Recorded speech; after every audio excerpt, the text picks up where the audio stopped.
as well. In fact, can I bring you on?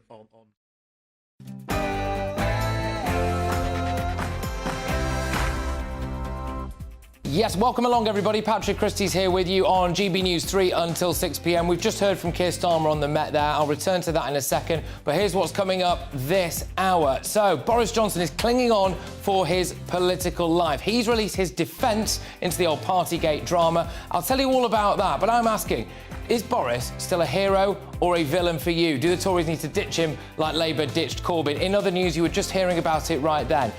Homophobic, misogynistic and racist. Is the Met really as bad as the report says? I'm asking whether or not it should be defunded or does it need to go woke in order to survive? And very much in other news, ladies and gentlemen, yes, what a holy mess. Did you know that 1/5 of Britain's roads will apparently be undrivable in just a few years' time? One local council says that it will take them around 200 years to fill in all the potholes that they've got there. We'll get stuck right into that. And cop a load of this as well. Could Vladimir Putin really be using a body double? We've got pictures which appear to show that maybe he is. I'll let you make your own minds up. All of that coming your way and much, much more. Stay tuned.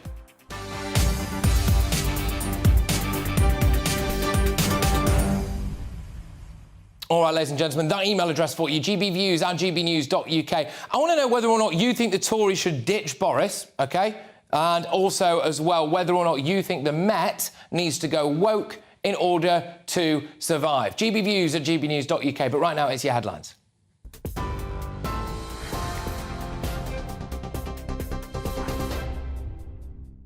Hello, good afternoon. It's 3:02. I'm Tamsin Roberts in the GB Newsroom. A damning report into Britain's largest police force has been described by the Home Secretary as very concerning. Baroness Louise Casey, who led a review, found the Met Police is institutionally racist, misogynistic and homophobic. She says victims have been let down and that officers who abuse their power have shattered public trust. The report also found the Met's current ethics standards and disciplinary procedures have failed abysmally and is calling for a complete overhaul. Suella Braverman says she has every faith Commissioner Sir Mark Rowley will be a catalyst for change and vowed to hold officers and the Mayor of London to account. There have been growing concerns around the performance of the Metropolitan Police and its ability to command the confidence and trust of Londoners. This follows a series of abhorrent cases of officers who betrayed the public's trust and hideously abused their powers. Today's report, commissioned by Sir Mark's predecessor, makes for very concerning reading. It's clear that there have been serious failures of culture, leadership and standards. Well, Labour leader Sir Keir Starmer says while the report is about the Met Police, it affects every force across the country. There will be police forces outside of London who might shrug their shoulders and say, this isn't us. But I've worked in criminal justice for decades, and I say to them, wake up.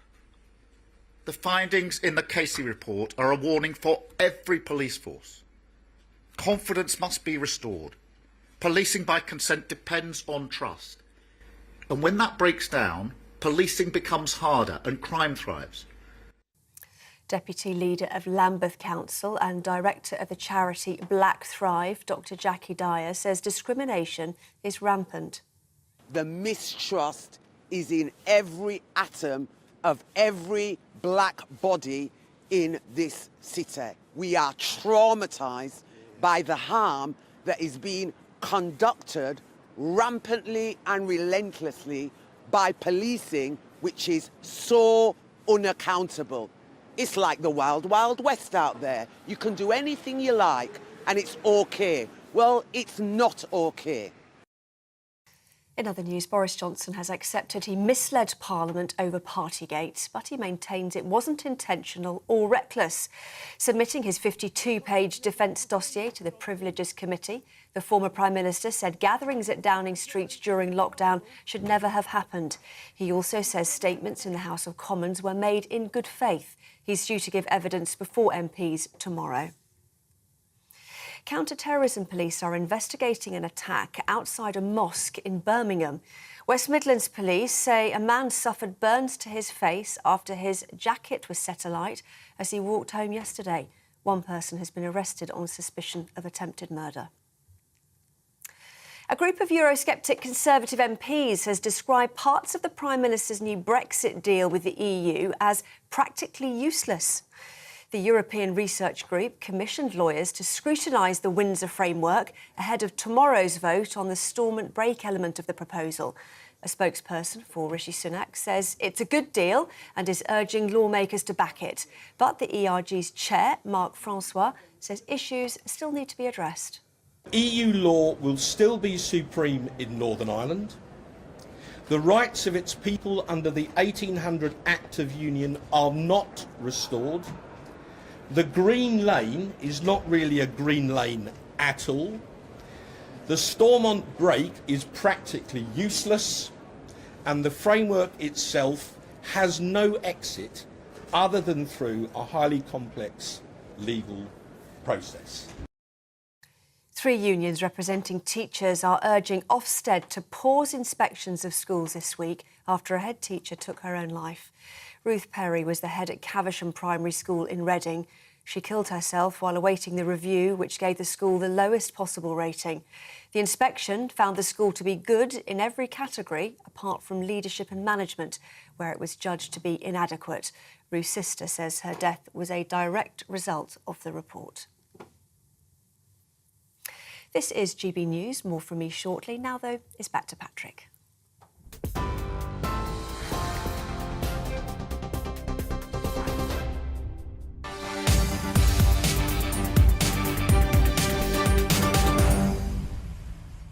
Yeah, welcome along, everybody. Absolute belter of a show for you today. The political future and reputation of Boris Johnson is hanging by a thread. The former Prime Minister, who gave the Conservative Party a landslide victory, important not to forget that, in the last election, faces a huge political moment tomorrow when he faces a committee of MPs. Now, it will make a judgment on whether, as PM, Boris intentionally misled Parliament over allegations of Downing Street parties during lockdown. Well, today, Boris Johnson's defence to that committee has now been made public. And in this 50-page dossier, he admits misleading Parliament, so he admits that, but he writes that he would never have dreamed of doing so intentionally. So that's kind of where we are. Joining me now is GB News' political reporter Olivia Utley. Olivia, thank you very much. What is going on at the minute, though? So we've got Boris Johnson's defence. What is it? So Boris Johnson's defence rests on 2 elements. One is that he feels that the committee was biased from the beginning, and he points to as evidence the interim report, which he thinks shows biased language, and to the fact that Harriet Harman, who is the Labour chair of the committee has a Labour chair, it does have a Conservative majority, but Harriet Harman tweeted last year saying that Boris Johnson knowingly lied to Parliament. Well, he says if she was saying that last year before the committee was even established, then how can she possibly judge Boris Johnson in an unbiased fashion? His other complaint, which is very clear in the dossier, is that he feels that the committee has gone beyond the scope of what it was supposed to do. So intentionally misleading Parliament, i.e. lying to Parliament, is a hanging offence, essentially. Any MP who does that is going to be suspended from the House immediately. Well, Boris Johnson says that the committee cannot prove that he knowingly lied, so they have lowered the bar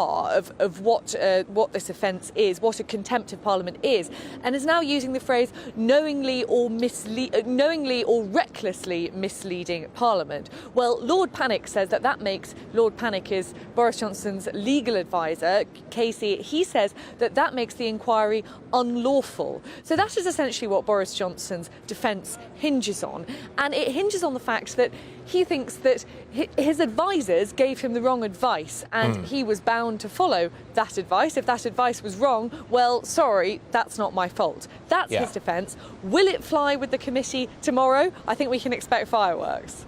Yeah, exactly. It sounds to me as if this committee is going to have to try to prove a feeling or an emotion, and that is quite tricky to do. What could happen next then, Olivia? So what is the worst-case scenario for Boris Johnson? Well, yes, that's an interesting question because there are quite a few stages to what happens next. So you asked for the worst case scenario. Tomorrow, Boris Johnson gives his evidence. The committee, let's say, isn't having any of it. The committee releases its report, that could be in the next couple of weeks, and advises Parliament that Boris Johnson deliberately or recklessly misled the House of Commons. Well, if the committee decides that Boris Johnson did that, then the House will then get a vote on whether it believes that Boris Johnson did indeed deliberately or recklessly mislead Parliament. Now, Rishi Sunak isn't whipping his MPs, isn't whipping Conservative MPs. It's a free vote, which means that Conservatives will be able to decide based on their own opinion whether or not Boris Johnson deliberately misled the House. Now, I think we can assume that there will be plenty of Conservatives who feel that he did deliberately mislead, who want to get rid of Boris Johnson. So, take this worst case scenario to the next step. MPs in the House judge that Boris Johnson did deliberately mislead. Well, that means that they could trigger a 10-day suspension from the House of Commons for a contempt of Parliament. If it is a suspension of 10 days or more, then the issue gets referred over to Boris Johnson's constituents in Uxbridge and Ruislip.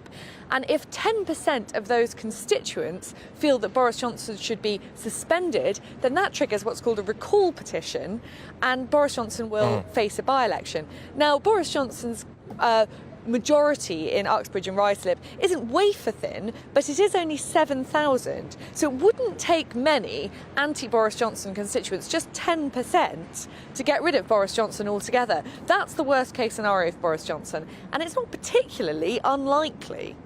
OK. Olivia, look, thank you very much. Well summarised. Olivia Rutley there, our political reporter outside Westminster. Look, I've been asking you, in light of Boris Johnson's defence now coming out ahead of the inquiry that he's going to be a part of tomorrow, the committee hearing, which we will be taking live on this show, so make sure you're locked into that. Is Boris Johnson still a hero or a villain to you? And whether or not you think that in order for the Tories to move on, they should do what Labour tried to do, which is basically move on from Jeremy Corbyn. They suffered from Long Corbyn for a while, didn't they? And they managed to quite successfully ditch him. So should the Tories do that? Look, very quick summary of the inbox, very quick. Paul and Katie, and Kathy even, sorry, Kathy. We voted Boris in and he was stabbed in the back. Alan thinks he's the best Prime Minister since Churchill, and Tristan thinks that Boris is still a hero and he's done nothing wrong in his eyes. So those are the initial feedback, I'm guessing, there. If you have a different view, then let me know. gbviews@gbnews.uk. Leave your details in there. Leave a phone number as well. One of my producers might call you for a different day, get you on. We always like to have real people on the news. You don't get that on other news channels. gbviews@gbnews.uk. But another big story in town, massive story. The Home Secretary, Suella Braverman, has called the vast majority of police officers honest, decent and brave professionals, but has called for change. And it comes following a damning report into the Met, which found institutional misogyny, homophobia and sexism rife within the force. So it was commissioned following the abduction and murder of Sarah Everard by serving officer Wayne Couzens. And it details stories of cover-ups, sexual assaults, 12% of women in the Met saying that they had themselves been harassed or attacked at work. And the Independent report's author, Baroness Casey, says the force needs a complete overhaul. The Home Secretary addressed the Commons earlier this afternoon and was calling for tougher action. There have been growing concerns around the performance of the Metropolitan Police and its ability to command the confidence and trust of Londoners. This follows a series of abhorrent cases of officers who betrayed the public's trust and hideously abused their powers. Today's report, commissioned by Sir Mark's predecessor, makes for very concerning reading. It's clear that there have been serious failures of culture, leadership and standards.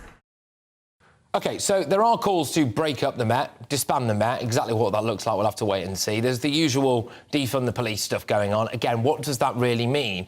Also calls to say that if it wants to survive, then the Met needs to go woke. And we're going to delve into all of those different things. I want your views on that. You know what the email address is, gbviews@gbnews.uk. But for a little bit more detail on this damning report, I'm going to our national reporter now, Ellie Costello, who is outside News Scotland Yard for us. Ellie, look, this is, well, damning is the only way to describe it, really. What's in it?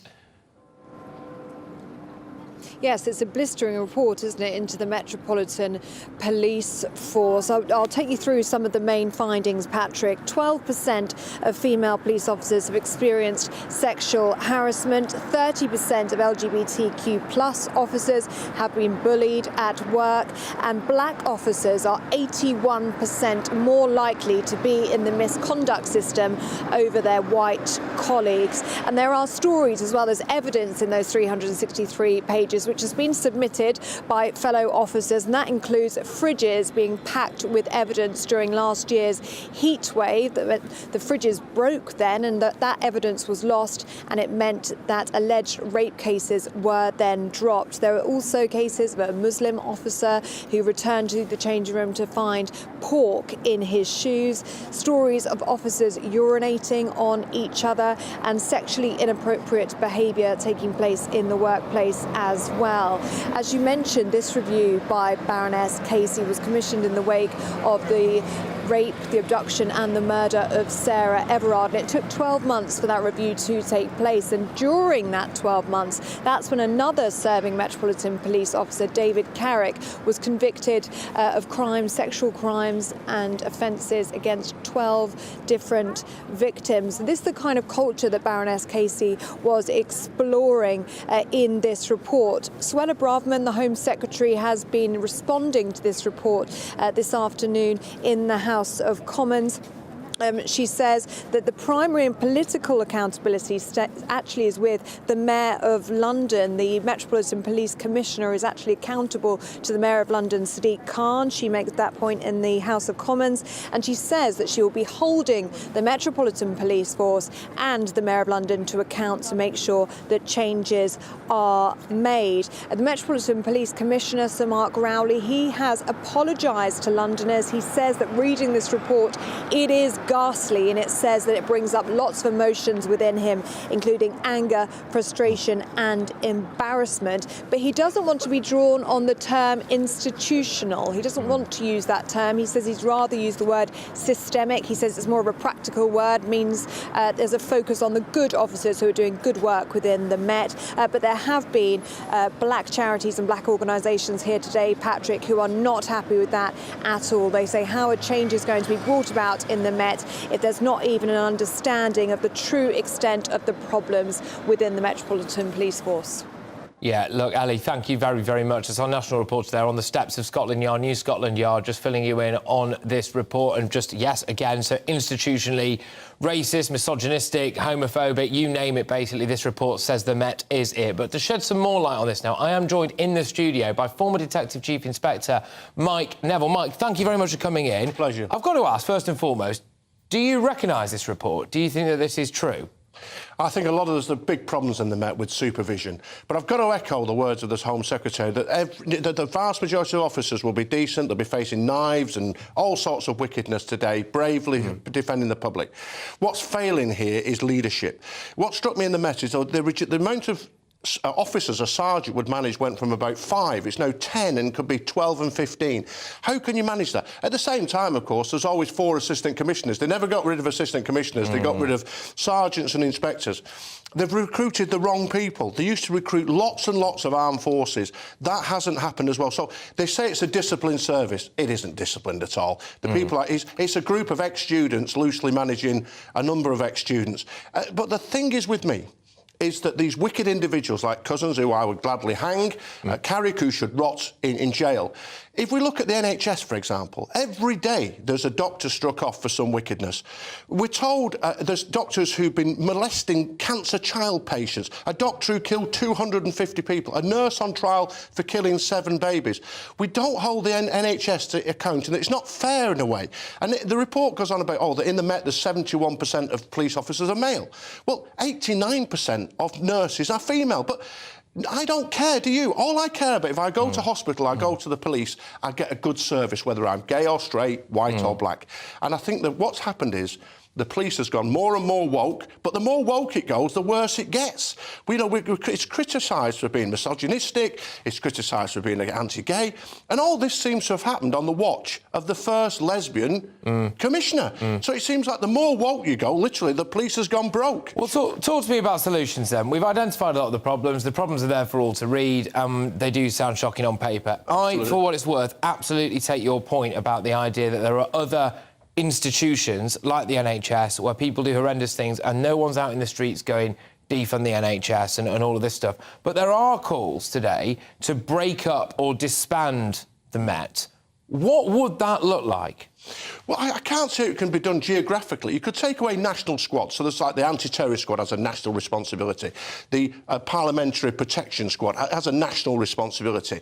So you could say, the Commissioner of the Police has got, Sir Mark Rowley's got such a job on with all the crime occurring in London. Well, let's give them to a different agency. Somebody else can manage those centralised squads, so that's like 2, 3, 4, 5 different things he doesn't have to worry about. And then he can focus on crime, because I think most people in London, what they're concerned about is that, you know, 1 in 20 burglaries is solved. Yeah. You know, 1 in 20 robberies. It isn't good enough. And well, the rape charges and conviction rates and things like that, I mean, especially for women at the minute in the capital city, are not good enough. It's absolutely... It makes people afraid. And what people want from the police service... I reiterate this time and time again.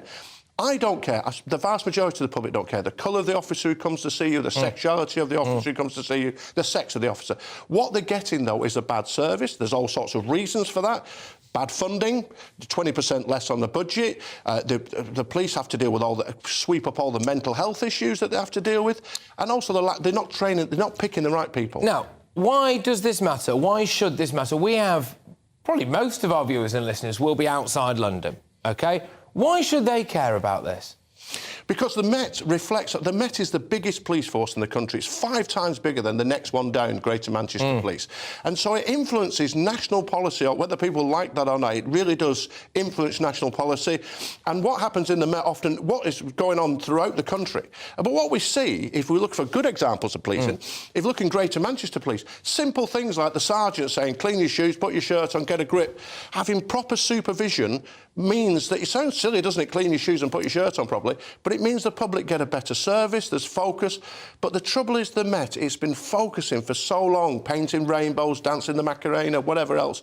Focus on crime. You'll never please the politically correct people. The more you go politically correct, the more they want. I get that. It is certainly one of the solutions that people were saying, well, if it is institutionally misogynistic, homophobic, sexist, etc., you name it, it's like playing bingo, isn't it, with those things? You name it, the Met allegedly is it.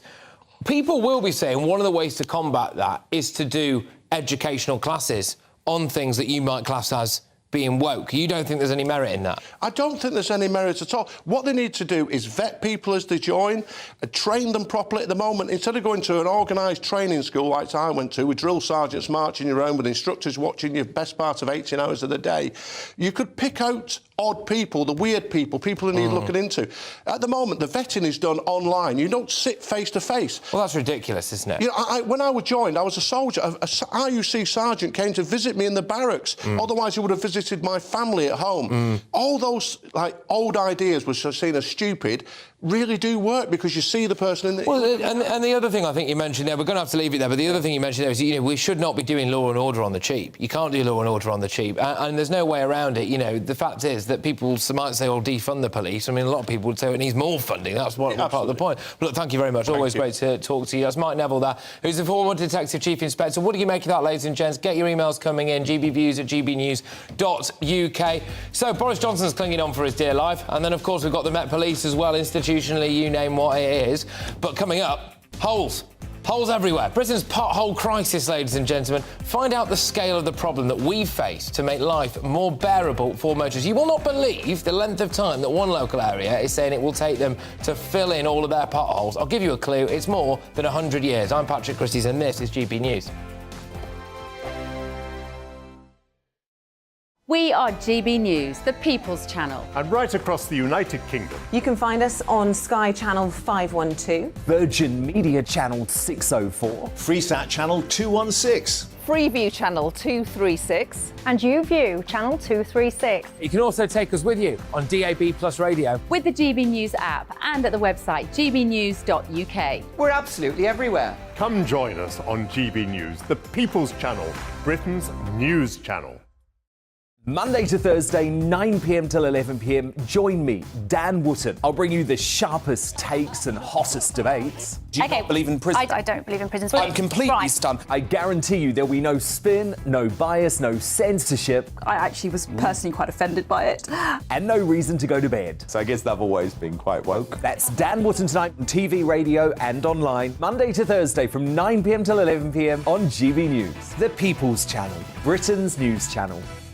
Hello, I'm Michelle Dewberry, and you can join me every weekday 6 till 7 on Jubes and Kerr. You're an inspiration to us all. Click that bit up. Well, you are. That's my ringtone. My political ambitions those days are gone, I can tell you. She's only teasing. Go on. He's probably going to want to lay down now. I'll give him 2 minutes to have one. Let's respectfully disagree. That's what we like on Jubes and Kerr. Come and join us. GB News, the People's Channel.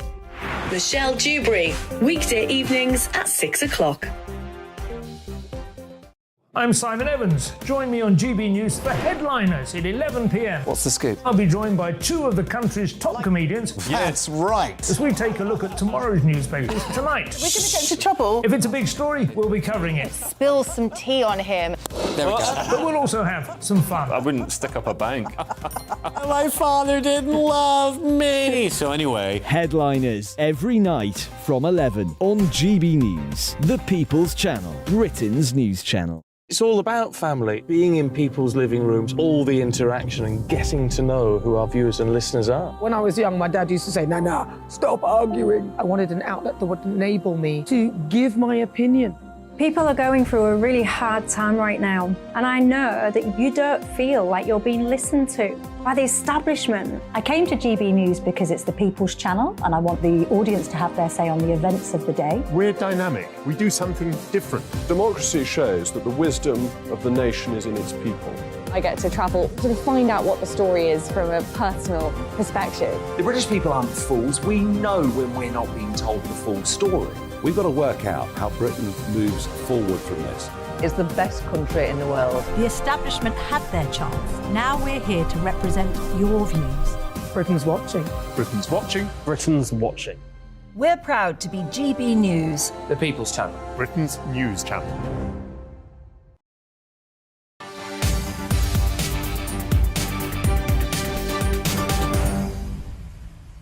OK, people, a new report into potholes has found that almost half of Britain's roads are crumbling.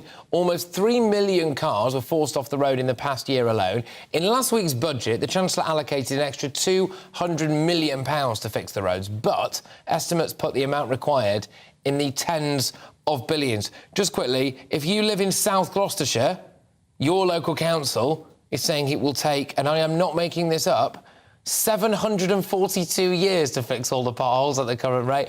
Our South West reporter, Jeff Moody, went to, well, I'll let him explain. Let's have it, Jeff. They're deep, they're damaging, and they're worse than ever. They're just everywhere. You literally, every single road you go on, I've just passed my taxi test, and my husband also is a taxi driver, and the roads are absolutely horrendous. Last month or so I put a claim in because I got a puncture and damaged my alloy. So yeah, it is really bad to be fair, and I think it's something that everyone needs to council really needs to look at really. Enter North Devon MP Selene Saxby, whose lobbying of the Chancellor resulted in an extra £200 million on top of the £500 million already earmarked to tackle the issue. I did get a mention in the budget. I had sat down with the Chancellor and also taken back some of the concerns from the Council about the problems of actually fixing the potholes. Devon has the longest road network in the whole country by 2,000 miles, so it's massive, and therefore the challenges of getting teams out to fix potholes are much greater. And so whilst I recognise perhaps the County Council would have liked more money, at least we have got some money, and I will continue to work with our County Council to see what else they need to really be able to fix potholes more effectively. But the Asphalt Industry Alliance says this only scratches the surface. It's putting a sticking plaster over a much bigger disease, and that disease is that the road has not been maintained properly, and therefore holes have formed within the surface of the road, or the road has just simply reached the end of its natural service life. 48% of UK roads are reported to be in a bad structural condition. 100,000 miles of road will need resurfacing in the next few years, but 37,000 miles of road need resurfacing right now. One pothole is filled every 22 seconds, but after a cold and wet winter, new holes are forming just as quickly as they're filled. Jeff Moody, GB News. One pothole is filled every 22 seconds. It is like that every time I click my finger now, anyway. Gaz has been on. I used to drive on the left of the road. Now I drive on what's left of the road. Early contender for email of the day there, Gaz. Thank you very much. I'm going up to Glasgow now, though, because GB News' Scotland reporter Tony Maguire joins me. Tony, great stuff. What on earth is the pothole situation like north of the border? Hi, hello Patrick. Yes, well, unfortunately Glasgow City Council are so keen for me not to show the potholes that 2 buses have come along at once. What are the odds? Certainly we, as City Council, we've reported 15,000 potholes since the start of 2022, and quite shockingly, only a quarter of them have actually had any kind of temporary fix. The Glasgow City Council haven't disclosed how many have been permanently fixed, but there's quite a deep understanding that the general quality of the roads is just going downhill further and further. More shocking though is that Glasgow City Council actually only paid out 3% of claims last year, and the people that know that better than me and better than anyone else are the people that spend their livelihoods on Glasgow Road, Glasgow's taxis. I spoke to a few of them earlier on today. Let's hear what they had to say. Everywhere you go in the city there's potholes everywhere, and you're actually trying to avoid them, and with the amount that there is, in my estimation, there's going to be accidents because of the amount of potholes there is. From the west coast of Scotland, I'm from the Isle of Harris myself, so my late father was retiree, he was a piper, so he would have a lot to say about potholes, holes in general. There's that much digging going on just now with the fibre broadband they're putting in. They don't seem to repair. When they dig up, they just don't repair right either. Just lifts again, aye. And we heard there that, you know, fibre broadband was one of the reasons that they gave. And actually in my kind of little drive around my neighbourhood, this is my patch within my patch where we're in today. Certainly any kind of traffic calming measures, any manholes or any water drains that have been entered in after the roads were last done, that's where the real issues are. And certainly drivers are losing wheels and patience on the roads and with the council. Look, Tony, thank you very, very much for bringing us that report. It's Tony Maguire there, who is our Scotland reporter, and it was nice to see that. That's Tony's manor, that apparently. That's his end. There we go. Anyway, right, ladies and gentlemen, we've got loads more coming between now and 4 p.m. For all the talk of Rwanda being a humanitarian hellhole, we actually visited the African nation. GB News actually bothered to go over there, and we actually bothered to talk to refugees who settled there, and they have a happy and successful life. So we'll bring all of that to you. And is the clue in the chin why people are saying that Vladimir Putin is using a body double on international visits? Could it be true? We've got pictures. We'll let you make your own mind up. But first, here's your latest headlines.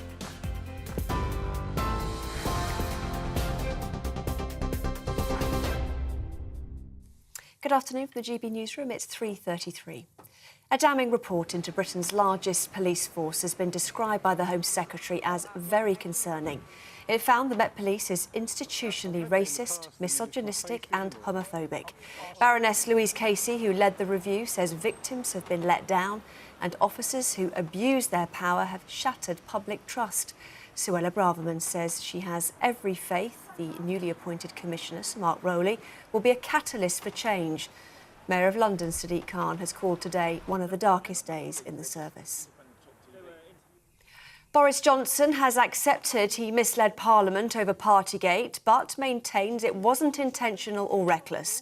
Submitting his 52-page defence dossier to the Privileges Committee, the former Prime Minister said gatherings at Downing Street during lockdown should never have happened. He also says statements in the House of Commons were made in good faith. He's due to give evidence before MPs tomorrow. Counter-terrorism police are involved in an investigation into an attack outside a mosque in Birmingham yesterday. West Midlands police say the man suffered burns to his face after his jacket was set alight as he He walked home. One person has been arrested on attempted murder, and officers are studying CCTV video and footage on social media. A group of Eurosceptic Conservative MPs has described parts of the Prime Minister's new Brexit deal with the EU as practically useless. The European Research Group commissioned lawyers to scrutinise the Windsor framework ahead of tomorrow's vote on the Stormont break element of the proposal. Food delivery company Just Eat has announced it'll cut 1,700 jobs to improve efficiency and reduce costs. It comes after a 9% slump in takeaway orders last year as people return to pubs and restaurants after the COVID pandemic. TV, online, DAB+ radio and on TuneIn, this is GB News. Now, back to Patrick.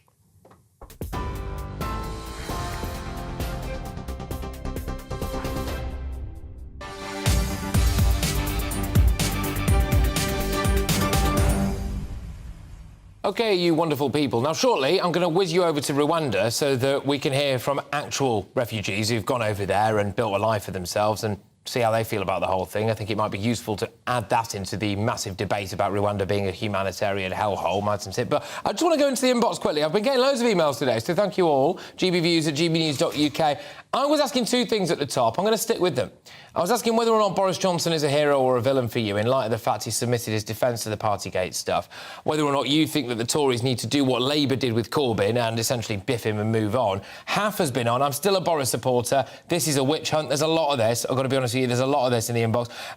Patrick, Boris is an absolute hero. This is from Duncan. Yeah, he thinks that actually Rishi maybe stabbed him in the back. So there's a lot of that going about. I was also asking as well about the Met Police, of course, and we're going to stick at this now. Do you think that in light of the fact that this damning report has come out and said the Met are institutionally racist, homophobic, misogynistic, what's the solution? People pipe up, oh, we'll disband it. All right, well, then what happens? Do we have anarchy? Do we have a total breakdown in law and order? People go, well, defund it. Well, it's kind of the same thing, isn't it? It's more of an American thing, isn't it, defunding the police?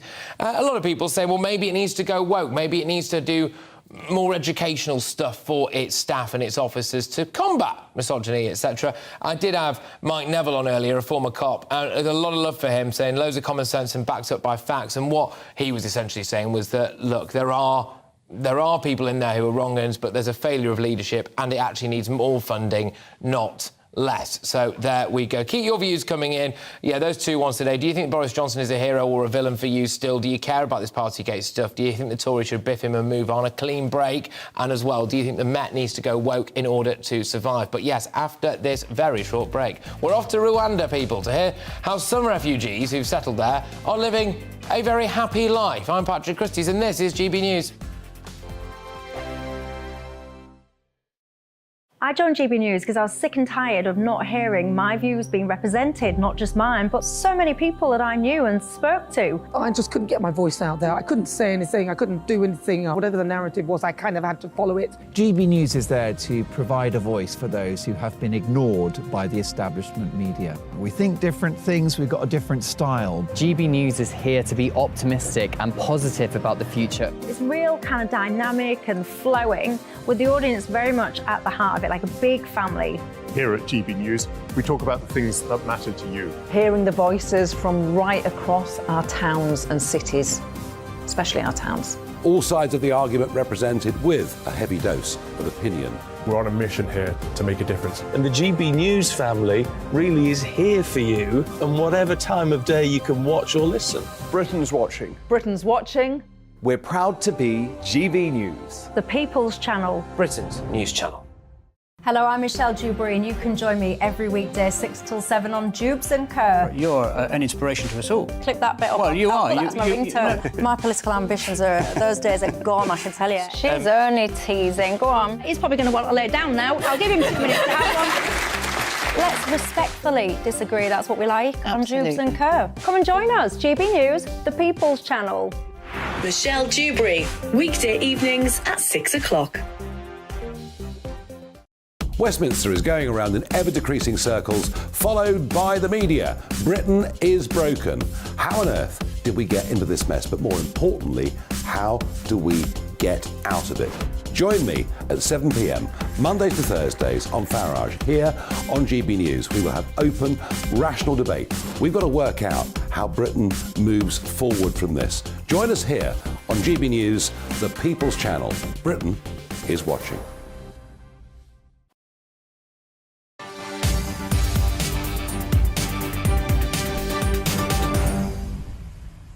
Welcome back. Now, if you watched or consumed a lot of other media outlets, you would be forgiven for thinking that Rwanda was some kind of human rights cesspit, hellhole, and how on earth could anyone live there, let alone be sent there as part of a refugee/asylum seeker package. But we went there, and an Eritrean migrant who settled in Rwanda more than 17 years ago has told GB News that he has absolutely no regrets about moving to the Central African nation. And the migrant, who now owns a chain of supermarkets in Kigali with his brother, had at one time been planning to come to the UK.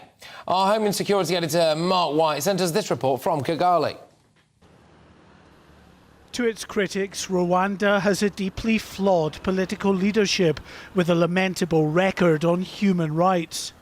To others, including the British government, this is an intrinsically safe and prosperous country. The truth, as always, is more complex and not well served by simple stereotypes. This coffee shop on the outskirts of the capital, Kigali, was opened 4 years ago by a husband and wife from Yemen who fled the fighting there as refugees and eventually settled in Rwanda. They've gone on to create a thriving business. When we just landed in Rwanda, in the first few days, we decided we will not leave this country. We've been in Malaysia. Malaysia was not like this clean or organized or safe. When we just arrived here, people, they are so welcoming. They love expat, you know. We saw that this different. This is one of Africa's most dynamic economies. All the more remarkable given the genocide here less than 3 decades ago, which left 800,000 dead and millions displaced. Pierre Nyambia's family fled Rwanda's civil war and eventually ended up in Canada. She's returned to be part of the regeneration, setting up a business that champions local arts and design. The fact so many here were displaced by the genocide has, she says, instilled a genuine compassion in many Rwandans for the plight of refugees. It's definitely welcome because I think for us it's skill sets that are needed. And there are things that will help elevate a lot of the work that we're doing. I know for us as a fashion brand, we're always looking to collaborate with people from all over the world. Rwanda's critics say its leaders care little for the plight of those displaced in neighbouring Congo, where it's accused of supporting rebel fighters there. Still, Rwanda is currently host to 140,000 refugees. The Eritrean owner of this Kigali supermarket chain arrived here 25 years ago after fleeing the fighting there. He was later joined by his brother, who decided to settle here rather than travel to study in the UK. Do you think people coming here, refugees sent here from the UK, do you think that they have a chance of making a good life for themselves, or will it be very difficult? I don't think they will have any problem really, because this is a very, very peaceful country, a very clean, things are in order. Had the people been bad people, I wouldn't have lived here for such a long years, and then we wouldn't have been able to grow to this level where we are today. It would be wrong to suggest Rwanda offers the same level of opportunities and personal freedoms as the UK. But from what I've seen, it's clear there is still plenty of potential for those who end up here to make a good life for themselves and certainly enjoy greater freedoms than the circumstances they say they're fleeing allow. This is a fast developing country. It's not all the way there yet and certainly needs to do more to meet Western standards and human rights. But the country's supporters say it's rapidly moving in the right direction. Mark White, GB News in the Rwandan capital, Kigali. Yes, thank you very much, Mark. There, Mark White, our Home and Security editor, bringing you a fascinating report from Kigali, from Rwanda, where a lot of people are saying, well, why on earth would we send anyone there? looks all right, doesn't it, I think? But anyway, back to our top story now. Boris Johnson has accepted that he misled MPs, but insisted that his Partygate denials were made in good faith, based on what he honestly knew at the time. So the former PM is to face a committee of MPs tomorrow. We will bring you that live here on this channel, on this show, so make sure you lock yourselves in for that. Bring a bit of popcorn, whatever you fancy. And he's going to be grilled on whether he intentionally misled Parliament over alleged lockdown breaches Act number 10. His defence has been made public today, and it's a 50-page document. He denies deliberately misleading MPs. I've been asking you throughout the course of this show what you reckon to all of this. Is he a hero or a villain to you? Do the Tories need to cut him off, do what Labour did with Corbyn, biff him, move on? Let's speak now to James Heal, who's the political correspondent at The Spectator. James, look, great to have you on the show. Thank you very, very much. So, Boris Johnson has unleashed his defence. Do you buy it? I think there's certainly bits of it which are plausible, and I think that he makes a number of good points in the report that's come out today, the submission.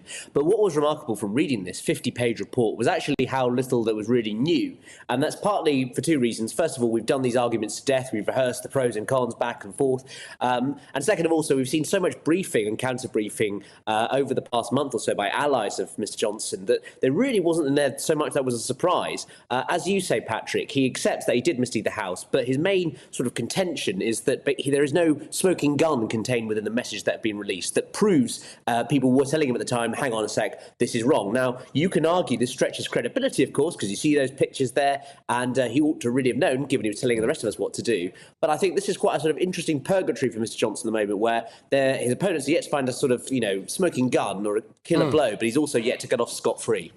Now, he is probably going to say this is a bit of a witch hunt and that the whole thing against me is biased and tainted. Was there any truth to that? Well, what's really interesting, Patrick, is the way in which the arguments have switched slightly. So, as you said, there was a lot of a sort of witch hunt and lots of talk about Sue Gray a few weeks ago when it turns out she was going to become Keir Starmer's chief of staff. And yet, if you look at the report today, Sue Gray is relied upon 29 times in this report, much more so than the actual case the Privilege Committee made. And that shows really that Boris and his supporters have kind of switched their arguments here, which is a moment ago they were arguing Sue Gray was biased, and now they're depending on her because, of course, she said that he wasn't responsible for lots of the parties that were going on. So I think there's been a sort of switch in argument. I think you can certainly argue that there's been a degree of opportunism about this. But of course, the counter to that is, Boris Johnson was Prime Minister for 3 years. If he didn't like the systems in place, he could have done so. And it's only now that he's on the other end of it that he's now complaining about it. OK, is it a good or a bad thing for the Tory party if Boris Johnson is completely vindicated? Because whichever way you dress it up, he won an absolutely stonking majority. He is still an incredibly popular chap, and I know people love to hate Boris, and he is controversial, but I reckon that if he did stand for election again, he's got a habit of winning things. So would it be a good thing for the Tory party if he was vindicated, or do you think that they just want him out and they can move on, clean break, not suffer from long Corbyn like the Labour Party? I think the worst thing would be if he gets more than 10 days and there is a by-election. I think the worst thing would be if there was a by-election defeat. I think that would reopen questions about whether he was the right leader. So I think that lots of people will be hoping that he doesn't get that. And so that's why I'm a little bit sceptical, perhaps, whether we'll see a suspension of more than 10 days. Because don't forget, this is a committee of 7, 4 of them Conservatives. Are they really going to open up the process for a possible by-election? I'm a bit sceptical, so we'll have to wait and see. Good stuff, James. Thank you very much, as ever. James Heal there, who is the political correspondent at The Spectator. Now, we're moving on, and we're going to Derby, ladies and gents, because Derby has been announced as the location to host the headquarters of the new public sector body, Great British Railways. Transport Secretary Mark Harper confirmed the decision today following reports that the East Midlands city had been successful in its bid. But what does this really mean for Derby and the surrounding area? Who better to bring us this than our very own East Midlands reporter, Will Hollis, who is there for us now. Will, good stuff. What's going on in Derby?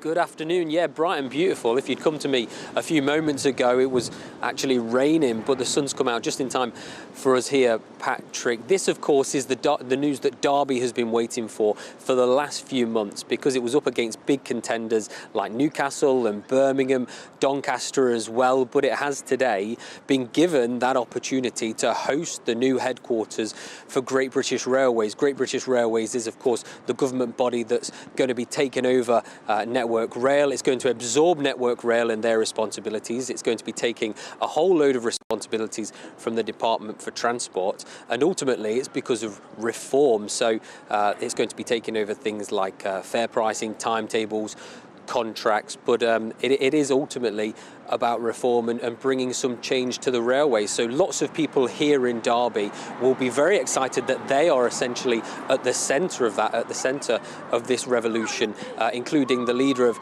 Derby City Council, Chris Poulter. The leader said, "We're absolutely thrilled that Derby has been selected to become the home of Great British Railways. This result is a testament to the hard work of our team alongside our key rail and city partners." It's not just local councils, though, a whole host of organisations, as well as different companies like Astrum, which is the biggest manufacturer of rail cars here in England. There's around 11,000 people that work in Derby, so bringing this kind of a thing to Derby is almost like bringing the railways home.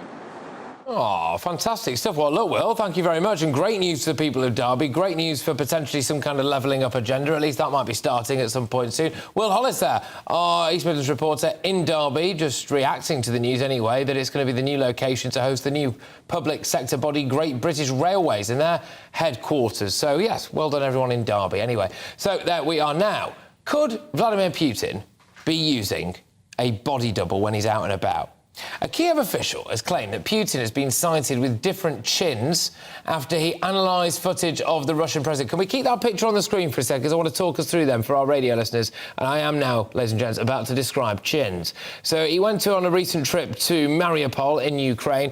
On the left there, and this is on the 21st of Feb this year, what our TV viewers will be able to see is a relatively defined chin, little bit of give underneath. I'm going to whiz you over now to Sevastopol, which was on the 18th of this month, and that is sagging. It is a whopping great big chin that looks a little bit like a turkey. And then if we go over to the 19th, which is just supposedly the day after that, completely new face, ladies and gentlemen, a defined jawline. He looks like he's got a kind of the jawline of Action Man. Anyway, many leaders have been suspected of doing this in the past. Saddam Hussein springs to mind. He had loads of body doubles, some more successful than others, it's fair to say. Kim Jong-un is believed to have numerous different body doubles. And joining me now, though, is a man who's walked and made sure that various different high-profile people have been kept incredibly safe over the course of their lives. It's security expert Will Geddes. He's international man of mystery himself, of course. They couldn't do a body double of you, Will, because they broke the mould when they made you, didn't they? But do you think that Vladimir Putin uses a body double? Yes, I think it's highly likely. And to be honest, there's been a lot of analysis that have been done on certainly his recent visits to Ukraine, where there are such discrepancies, as you've just illustrated, Patrick, that would say to us that he's got, certainly, that the Ukraine intelligence services seem to believe, at least 3 body doubles. And to be honest, Patrick, that's not unusual. Most world leaders will have some kind of decoy that they can deploy in certain circumstances to keep themselves safe. So do you think that the reality is that Putin is just locked in some kind of bunker himself in Russia, or what's he doing? And he's just sending these actors, I suppose, abroad to be there on his behalf? Yeah, it's not inescapable. I mean, certainly there's a lot of reports that are certainly circulating at the moment that Vladimir Putin is incredibly unwell, and this would play into certainly Xi Jinping's recent visit to the Kremlin to meet with Putin. You know, there were certainly some footage of Putin looking very unstable, very shaky. And certainly one of the things which is an indicator on decoys is that quite often they will be subjected to extensive plastic surgery to mimic, obviously, their host, or if you like, their boss. They will quite often not engage in high-level engagements or discussions which are publicly recorded by the media. And there are occasions where even their body language can't mimic their host. And certainly on the recent visits to Ukraine, there were reports that the gesticulation, the use of the hands by the decoys was quite out of character to what we're used to Vladimir Putin actually doing. I mean, is it quite dangerous work being a Vladimir Putin body double? Not least because someone might try to assassinate you thinking you're the real guy. But also, if you get it wrong, then, well, he probably finishes you off himself, doesn't he? Well, there is that possibility. Certainly, I heard of rumours of that happening to certainly some of Saddam Hussein's body doubles. And apparently there was allegedly reports of some of his body doubles being replaced. And I'll leave that to your imagination as to what that might have meant, Patrick. Yeah, will the security services themselves be aware of this? Will people, who were in Russian-held territories within Ukraine be aware of this? Or, I mean, is everyone kept in the dark? Well, everybody to a certain extent is kept in the dark. I mean, even the closest entourage will be kept in the dark to a certain degree, but inevitably there will be communications in terms of the planning, the scheduling, the movements and everything else. That there will be those that will have been deployed, obviously, as their protection officers that will be used. I mean, I've certainly, for a number of high or well-known sort of individuals, worked with decoys. I may have been known to have worn a wig and driven off in a vehicle and led the paparazzi in my direction to decoy them from following my main principle. So, it's not uncommon, Patrick. Good stuff. All right, Will, thank you very much. As ever, wonderful insight there. Will Getty's security expert responding to those allegations that Putin is using a body double when he goes abroad. We'll bring you those pictures again in a little bit. But coming up, terror police are investigating after a man was set on fire walking home from a Birmingham mosque. Our reporter in the Midlands will have more on that story very, very soon. Yes, that is a big story. That you're with me, Patrick Christys, on GB News. Good afternoon, Alex Deacon here with your latest weather update from the Met Office. Heavy showers across some areas, particularly in the east this afternoon, but many will be dry and bright with sunny spells, and it's still reasonably mild out there. We're kind of between two weather systems at the moment. This one will be bringing wet and windy weather overnight, but as I say, for most, we're between those two weather systems. It's a bit brighter than yesterday, a bit more sunshine around, but there are still a few sharp showers over eastern England. They'll steadily be pulling away, but that next weather system bringing rain into Northern Ireland, that'll spread to most areas during the evening. Some bright colours there as well, some pretty heavy downpours, and the winds getting stronger and stronger, particularly in the northwest. So some very gusty winds later in the night and first thing on Wednesday morning for western Scotland. It will be another pretty mild night with temperatures staying in double figures across the south, even where we've got some clearer skies, lows only dropping to 5 or 6 degrees. A windy start then across Scotland. Those winds could cause some disruption. Blustery conditions bringing plenty of showers in here. Early rain across the southeast, taking its time before it completely clears away from Kent and Sussex. And then again, many places seeing sunny spells, but there will be a few showers zipping through on the winds. And it will be a windy day, a blustery day, 10 or 11 degrees across the north, but maybe in the sunshine in the afternoon over the Midlands and eastern England, 15 or 16 Celsius. It will feel colder than that because of the wind.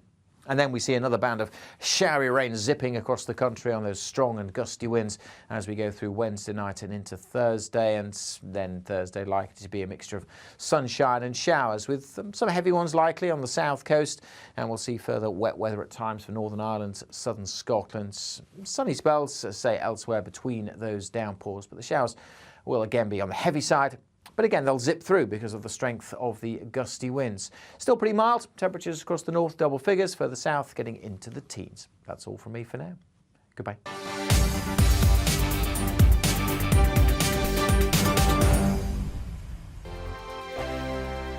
First and foremost, I'm a GB News fan, and I was before I was working here. Just love the fact that we're asking the questions that a lot of establishment media won't ask. With a bit of a twist, we not only want to inform you, but we want to keep you entertained. It's worth the drive because you get in and the team's all ready and waiting, they're itching to go, and it's a proper little family. GB News is the people's channel. It's the audience that makes the programme sing. We're giving our viewers and our listeners a voice. I see the thousands of your letters, tweets, emails, you name it, coming in. Britain is broken. How on earth did we get into this mess? But more importantly, how do we get out of it? The establishment had their chance. Now we're here to represent you. It's time for something different. It's time for GB News. I'm very patriotic. I believe in Britain.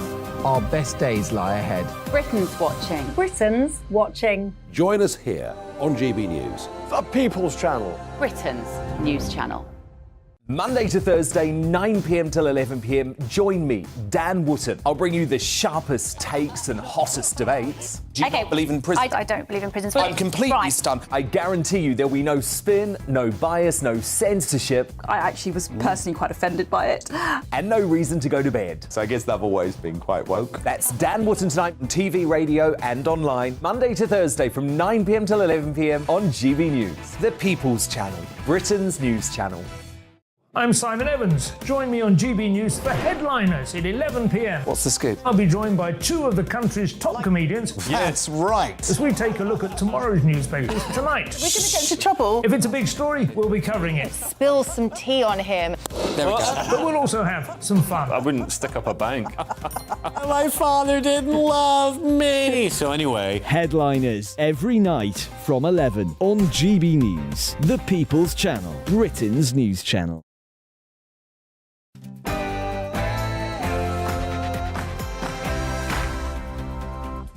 Very good afternoon, everybody. It's Patrick Christys here on GB News with you all the way through until 6 p.m. Big hour. This hour, here's what's on the menu. Boris Johnson is clinging on for dear life politically. He has submitted his defence to the Partygate scandal. We'll go into all of that. I'm asking whether or not you think that the Tories need to move on from Boris now. Is he a bit like Corbyn with the Labour Party? Is he still a hero of yours, though? Get in touch. We'll have much more detail on all of that. And yes, in other news as well, the Met. Broken, rotten, homophobic, misogynistic, racist, you name it. Apparently the Met is it. Do you think in order to improve, the Met either needs to be disbanded, defunded, or should it go woke in order to survive? All of that and more on the Met. And yes, as well, yeah, this is a big one, actually, a massive one, this. The home of the dam busters could be used as a refugee detention centre. It has caused mass outrage and outcry. We're going to be talking about all of that. Serious campaigns to get this stopped. Is it a desecration of British history? And frankly, is it just plain wrong? But yes, in other news as well, something happening on the other side of the channel. France in flames, massive riots in Paris, huge clashes, violent clashes between people and the police. Macron is facing no confidence motions left, right and centre. What on earth is going on in France? I'll tell you all very, very shortly. Stay tuned.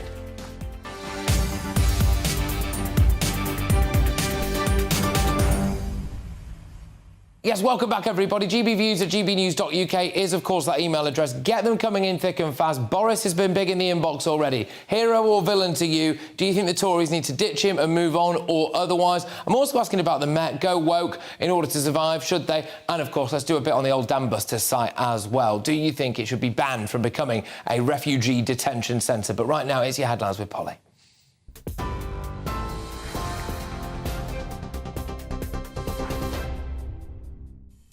Patrick, thank you. Hello to you. Well, as you've been hearing, a damning report into Britain's largest police force has been described by the Home Secretary as very concerning. Baroness Louise Casey, who led the review, found the Met Police to be institutionally racist, misogynist and homophobic. She says victims have been let down and that officers who abused their power have shattered public trust. The report also found the Met's current ethics standards and disciplinary procedures have failed abysmally, and she's calling for a complete overhaul of the service. Suella Braverman says she has every faith Commissioner Sir Mark Rowley will be a catalyst for change and has vowed to hold officers and the Mayor of London to account. There have been growing concerns around the performance of the Metropolitan Police and its ability to command the confidence and trust of Londoners. This follows a series of abhorrent cases of officers who betrayed the public's trust and hideously abused their powers. Today's report, commissioned by Sir Mark's predecessor, makes for very concerning reading. It's clear that there have been serious failures of culture, leadership and standards. Suella Braverman. Well, the Labour leader, Sir Keir Starmer, said while the report is about the Met Police, it still affects every force across the country. There will be police forces outside of London who might shrug their shoulders and say, this isn't us. But I've worked in criminal justice for decades, and I say to them, wake up. The findings in the Casey report are a warning for every police force. Confidence must be restored. Policing by consent depends on trust. And when that breaks down, policing becomes harder and crime thrives. The Deputy Leader of Lambeth Council in London and the Director of the charity Black Thrive, Dr Jackie Dyer, says discrimination is rampant. The mistrust is in every atom of every black body in this city. We are traumatised by the harm that is being conducted rampantly and relentlessly by policing, which is so unaccountable. It's like the wild, wild west out there. You can do anything you like and it's okay. Well, it's not okay. Well, in other news today, Boris Johnson has accepted he did mislead Parliament over Partygate, but he maintains it wasn't intentional or reckless. Submitting his 52-page defence dossier to the Privileges Committee, the former Prime Minister admitted gatherings at Downing Street during lockdown should never have happened. He also says statements in the House of Commons were made in good faith. He's due to give evidence in person before MPs tomorrow. A group of Eurosceptic Conservative MPs have described parts of the Prime Minister's new Brexit deal with the EU as practically useless.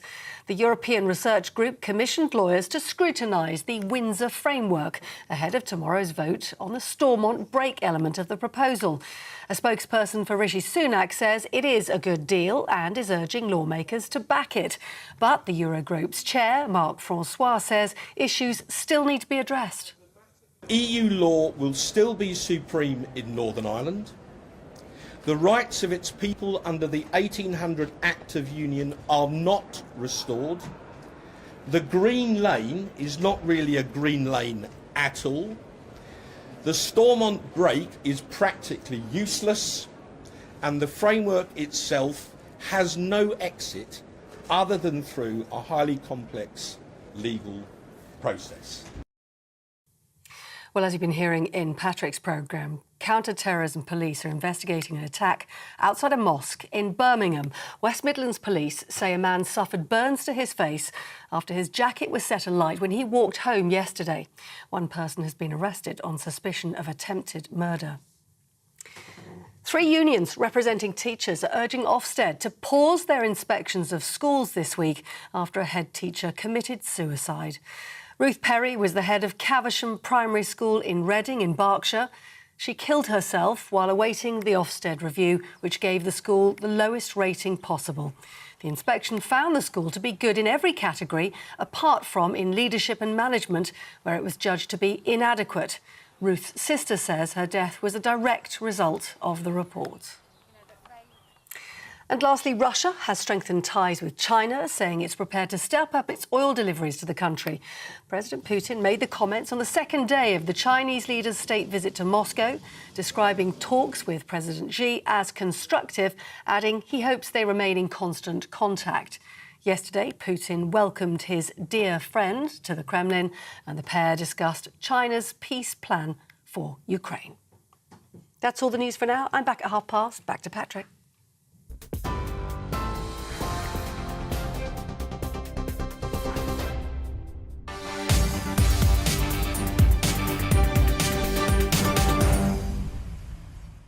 Yes, welcome along, everybody. Massive hour this. So the political future and reputation of Boris Johnson is hanging by a thread. The former Prime Minister, who gave the Conservative Party a landslide victory, important people don't forget that, I think, in the last election, faces a huge political moment tomorrow when he faces a committee of MPs.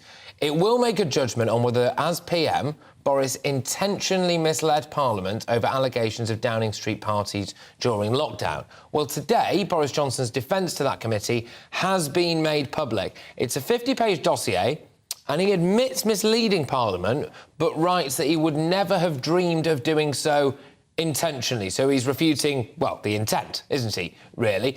What do you make of it all, though? Loads of emails coming in. A lot of people have been saying quite categorically, like Linda, Boris is a hero, this is a witch hunt. Betty, it's very clear that Boris is facing a witch hunt. Bullying.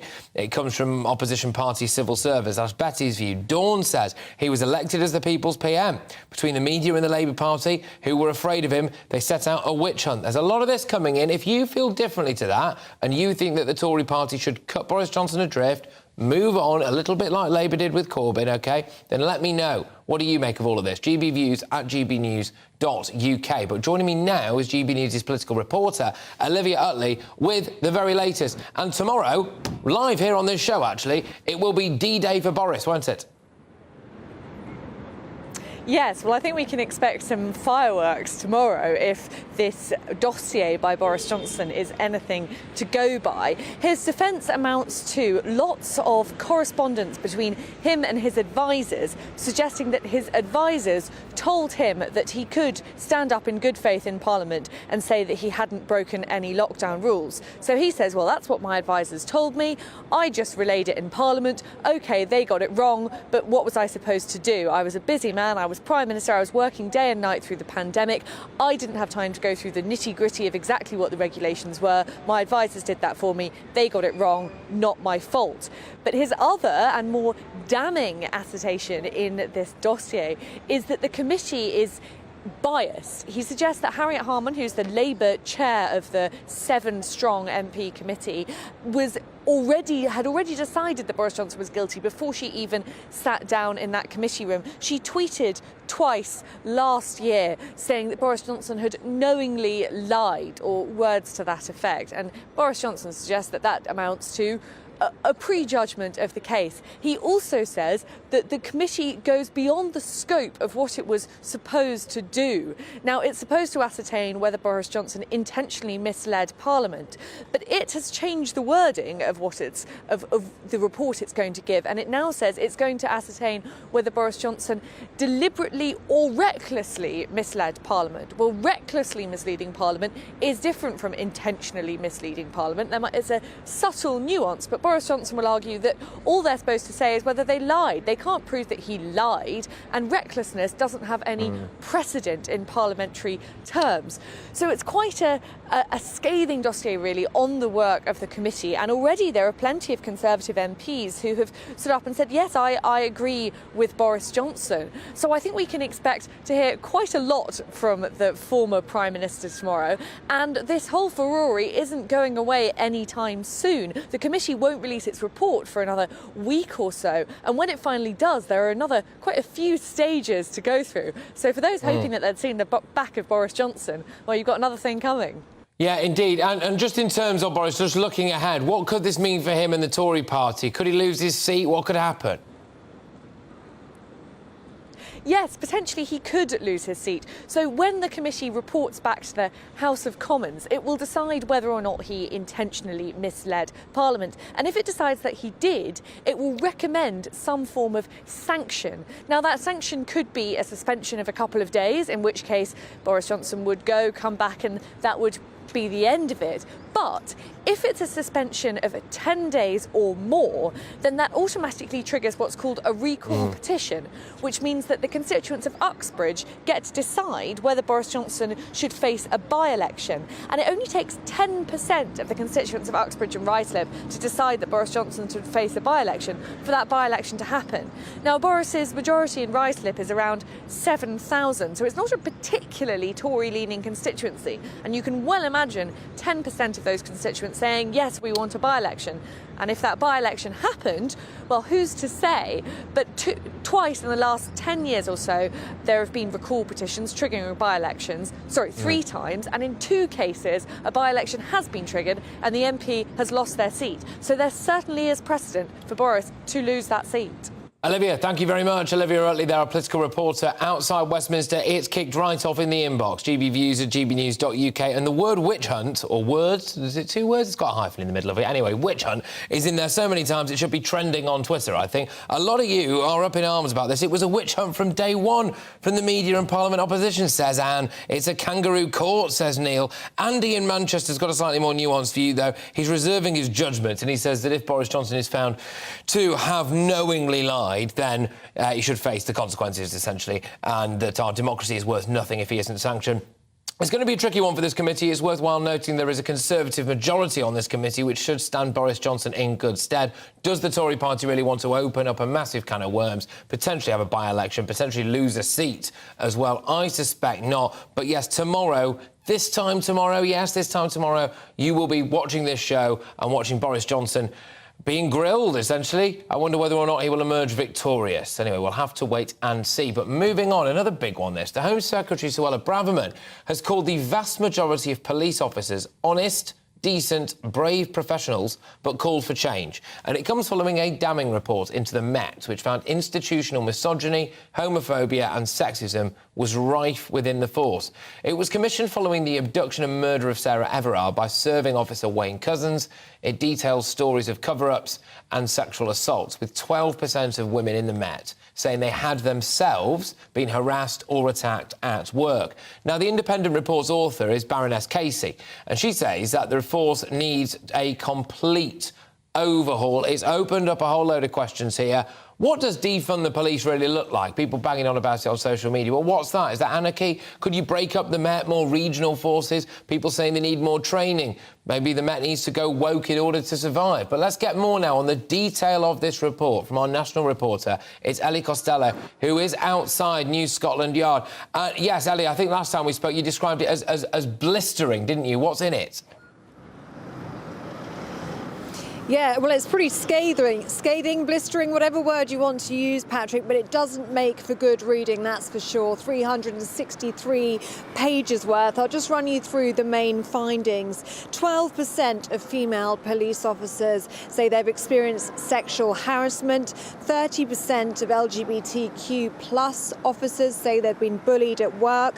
And 81%, black officers, are 81% more likely to be in a misconduct system than their white colleagues. And there were also evidence in those 363 pages, evidence that was submitted by Metropolitan Police officers, and that included fridges being packed full of evidence that broke during last year's heat wave, and in that evidence was included rape evidence. It meant that some of those cases had to be dropped. There was also an instance of a police officer who was a Muslim who found pork in his shoes once she returned to the changing rooms. There are instances of police officers urinating on each other and sexual inappropriate behaviour taking place in the workplace.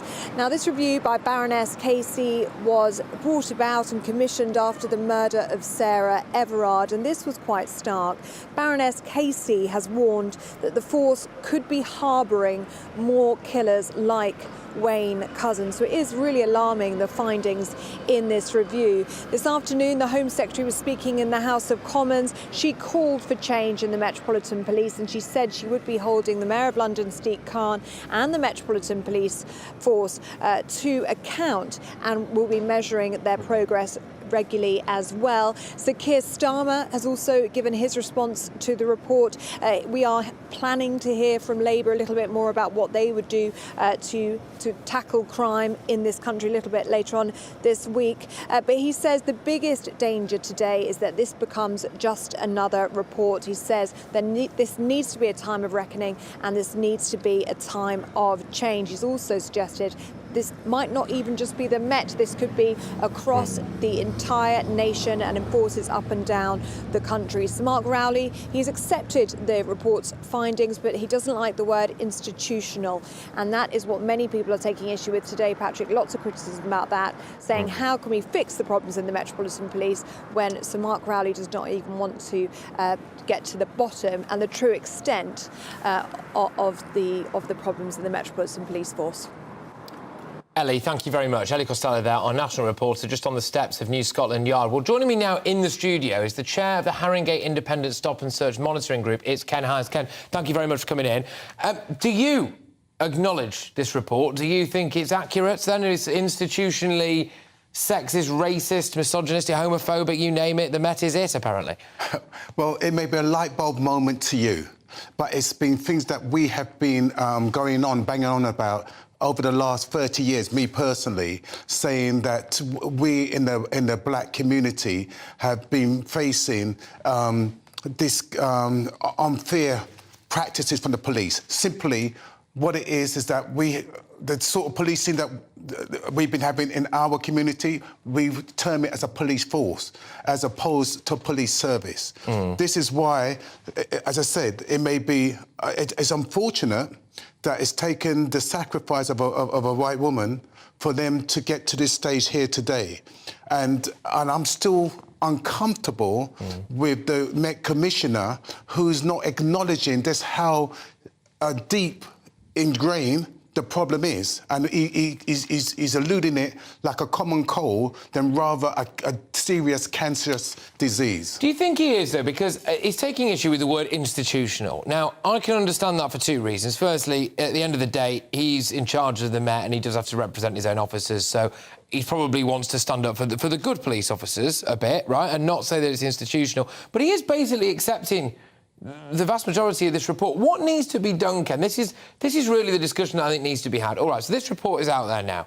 What happens now? People are talking about defunding the police. People are talking about breaking up the Met a bit. People are talking about making them do more training so that they can deal with issues better. And, people are saying, oh, they need to go woke or whatever. Well, what do you think needs to be done?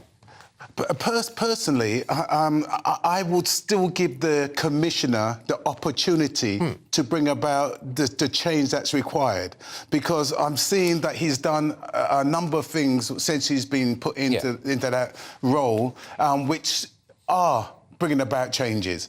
But the problem is he has to understand how deeply entrenched the problem is, because if he doesn't acknowledge that, then he may make the same mistake he did when he was the head of the Parliament. So you think he needs to just carry on doing what he's doing, but actually just come out and say, I do think my police force is institutionally racist, misogynistic and homophobic. Just those words.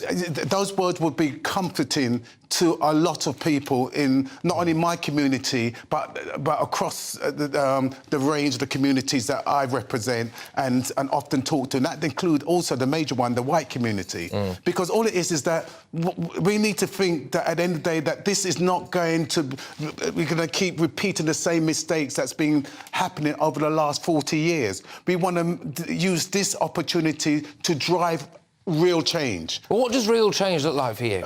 Real change look like more, I would say, more local community policing. I think at the moment the Met is like a big oil tanker that's going the wrong way. And if you keep it as it is as a whole, it's going to take a long time before it turns. It may require, I will give him the opportunity first, but it may require down the line maybe breaking up and being in small bites where it's more manageable than the big... That is something that's been floated. It's more regional policing, as it were, as opposed to this... Some people will say that some police officers going forward now, as a result of this report, or through other reasons, might be too scared to do their job. They might think when it comes to things like stop and search, or when it comes to various different things, they might be worried that they could be accused of racism, sexism, misogyny or whatever, just by virtue of trying to do their job. Is that a hard thing to walk that tightrope or not? Well, it isn't. I would say to those officers, and I would encourage people to look at getting a career in the police and from all backgrounds. But I would say to them, so long as you stay professional and you stay within your integrity, it may not be evidence straight away, but people will eventually warm to you because they show that you are different and you're not prepared to keep up what has gone before you. So, would you say to members of the black community that they should join the police or not? Because unless people of all different backgrounds and colours, and London is probably the most diverse city in the world, certainly one of, unless people of all different colours and backgrounds and ethnicities and genders and sexual orientations join the Met, then presumably it's not really going to get any better. But at the minute, that people are saying, well, this is misogynistic and racist and homophobic and all sorts. So where are you on that? Personally, I believe, personally, that it's a good career in the Met. It should be something that I don't see why anyone from my community shouldn't look at that as a serious possibility on taking that on board. So it's not so racist that people of ethnic minority background should avoid joining it? It's not that. I think is that if you get enough people in there, you can change the culture. But if we get just a few in there, they're going to keep up what we call a laddish behaviour that's exemplifying the Met where we are today. But as I said, we need people to go in there in great numbers to bring about that change. At the moment, it's a little drip that's going in, and that's not going to... And the drip that's going in, I think they're going to get consumed by the culture that still remains in the Met. Ken, look, really appreciate you coming in. Thank you very much. Always a pleasure, mate. Cheers for that. Ken Hines there, who is the chair of the Harringay Independent Stop and Surge Monitoring Group, reacting to this absolute bombshell report that's dropped today. And in case you've been living on the moon with your fingers in your ears, the Met just brazenly called institutionally racist, homophobic, misogynistic. It's a shocker for the Met, basically. Anyway, we're moving on now, because this story broke not so long ago, but we're going to bring it to you now. We've got a bit more detail, I think. Counter-terrorism officers are supporting the investigation into a man who was allegedly set alight while walking home from a mosque in Edgbaston in Birmingham. One person has been arrested on suspicion of attempted murder. The police say the victim remains in a stable condition after the terrible incident. Let's get the latest now from GB News' West Midlands reporter. It's Jack Carson. Yeah, Jack, what's gone on? Well, Patrick, what we know is that around 7 o'clock last night, a man was walking from the Dudley Road Mosque, which is less than half a mile from Brixham Road here in Edgbaston in Birmingham, when after a conversation with a man, there was a liquid chucked on him, and then he was set alight. Police, paramedics, fire service were all called here to the road, and as you mentioned, the man was taken to hospital, where after suffering serious burns to his face, he still remains in a serious condition, but thankfully we think that it's not life-threatening. The latest we've got, of course, is that counter-terrorism police are now involved in the investigation, because the West Midlands Police are aware of a similar incident in London, which happened on the 27th of February, where an 82-year-old man was also the victim of an attack where he was set alight on Singapore Road in London. The Metropolitan Police, of course, are still investigating that, and the West Midlands Police are now working with them and counter-terrorism to try and work out whether these two events are linked. The man that was arrested today was arrested here on this road after police were going around door-to-door enquiries, and he remains in custody, but we're still not sure either of the motive of this attack. The Chief Superintendent Richard North, who's the commander at Birmingham Police, said our investigation continues with support from counter-terrorism policing West Midlands, who have access to special capabilities to help establish the full circumstances around the incident. They say we've got officers patrolling the area to reassure people who are visiting local faith establishments to keep them informed, and that they're taking this matter extremely seriously and are using all resources available to us as well. Well, following the attack, Birmingham City Council leader Ian Ward, along with cabinet members and local council members for the wards here, released a joint statement saying that this was a horrific attack and our thoughts are with the victim and his family at such a distressing time. The councillors and community safety team are speaking with the family and the West Midlands Police to continue to offer their support, and they're asking anyone with any information in the area to get in touch with 101 or call the Crime Watch line if they have any information about this incident.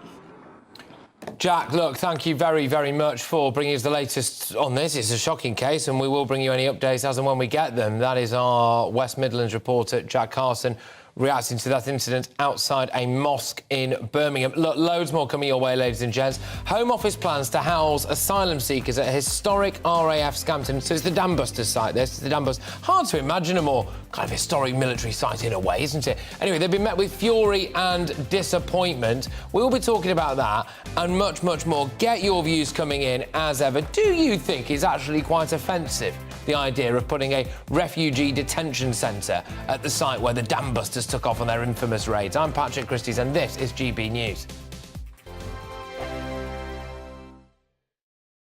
We are GB News, the People's Channel. And right across the United Kingdom. You can find us on Sky Channel 512, Virgin Media Channel 604, Freesat Channel 216, Freeview Channel 236, and YouView Channel 236. You can also take us with you on DAB+ radio, with the GB News app, and at the website gbnews.uk. We're absolutely everywhere. Come join us on GB News, the People's Channel, Britain's news channel. Monday to Thursday, 9 p.m. till 11 p.m. Join me, Dan Wootton. I'll bring you the sharpest takes and hottest debates. Do you not believe in prison? I don't believe in prisons. I'm completely stunned. I guarantee you there'll be no spin, no bias, no censorship. I actually was personally quite offended by it. And no reason to go to bed. So I guess they've always been quite woke. That's Dan Wootton tonight on TV, radio and online. Monday to Thursday from 9 p.m. till 11 p.m. on GB News. The People's Channel, Britain's news channel. Hello, I'm Michelle Dewberry, and you can join me every weekday 6 till 7 on Jubes and Kerr. You're an inspiration to us all. Clip that bit off. Well, you are. That's my ringtone. My political ambitions those days are gone, I can tell you. She's only teasing. Go on. He's probably going to want to lay down now. I'll give him 2 minutes to have one. Let's respectfully disagree. That's what we like on Jubes and Kerr. Come and join us. GB News, the People's Channel. Michelle Dewberry, weekday evenings at 6 o'clock. I'm Simon Evans. Join me on GB News for Headliners at 11 p.m. What's the scoop? I'll be joined by 2 of the country's top comedians. That's right. As we take a look at tomorrow's newspapers tonight. We're going to get into trouble. If it's a big story, we'll be covering it. Spill some tea on him. There we go. But we'll also have some fun. I wouldn't stick up a bank. My father didn't love me. So anyway. Headliners every night from 11 on GB News, the People's Channel, Britain's news channel. It's all about family, being in people's living rooms, all the interaction and getting to know who our viewers and listeners are. When I was young, my dad used to say, "Nana, stop arguing." I wanted an outlet that would enable me to give my opinion. People are going through a really hard time right now, and I know that you don't feel like you're being listened to by the establishment. I came to GB News because it's the People's Channel, and I want the audience to have their say on the events of the day. We're dynamic. We do something different. Democracy shows that the wisdom of the nation is in its people.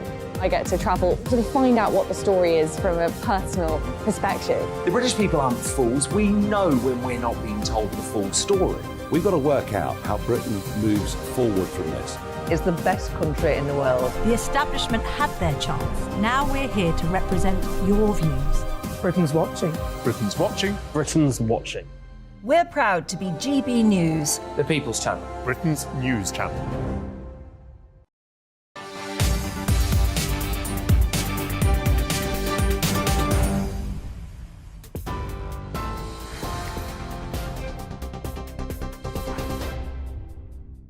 Patrick Christys will be here in just a moment. First, let's bring you up to date with the latest news headlines from the GB Newsroom. And our top story today, a damning report into Britain's largest police force has been described by the Home Secretary as very concerning.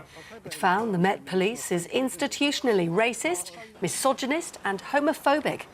Baroness Louise Casey, who led the review, says victims have been let down and officers who have abused their powers have shattered public trust. Also in the news today, Boris Johnson has accepted he did mislead Parliament over Partygate, but he maintains it wasn't intentional or reckless. Submitting his 52-page defence dossier to the Privileges Committee, the former Prime Minister said gatherings at Downing Street during lockdown should never have happened.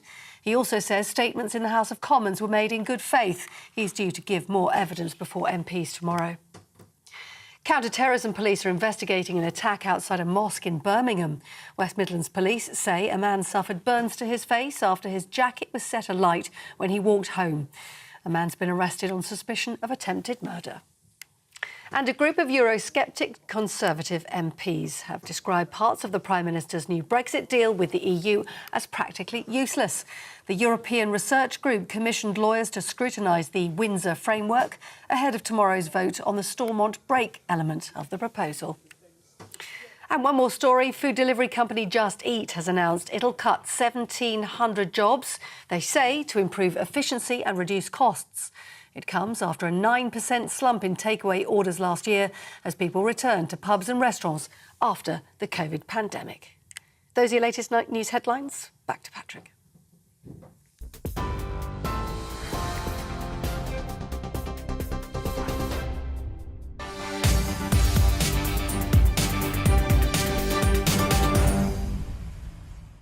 OK, right, look, loads of you have been getting in touch, gbviews at gbnews.uk, about a story that I'm going to bring to you very, very shortly, which is about this Dam Busters site, RAF Scampton, which is apparently going to be used anyway to house around 12 to 1,500 asylum seekers, refugees, migrants, whatever. It's very, very offensive, says Patricia, to put illegal migrants from wherever into this particular site. This must never happen. Very much two sides to this, aren't there? Or two different angles on it, I should say. There's the idea of a historical site being used like that. Is it the desecration of a historical site? And also whether or not it's just morally OK, really, to be putting people in a site that was used with such great military history and significance, and the fact that apparently, anyway, it's not even kitted out to be able to use them. It will cost great cost. Even talk of shipping containers being put on the old Dam Busters runway, etc. I think that's a little bit outrageous, isn't it? Why on earth are we doing this, says Neil. Yeah, loads of you also have been getting in touch on the top stories for us today, which is whether or not you think Boris Johnson is still a hero for you. Is he a villain for you? Should the Tories just ditch him a little bit like Labour did with Corbyn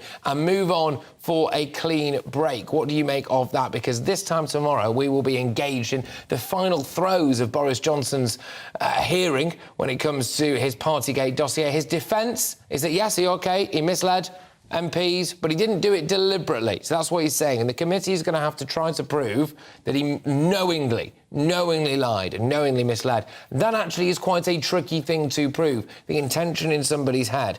What do you make of all of this, people? gbviews at gbnews.uk. As I said, when I come back, plans to house asylum seekers at RAF Scampton have been met with fury and disappointment. It's got a lot of you very, very angry. And find out about some big news for the people of Doncaster. We're talking about all of this next.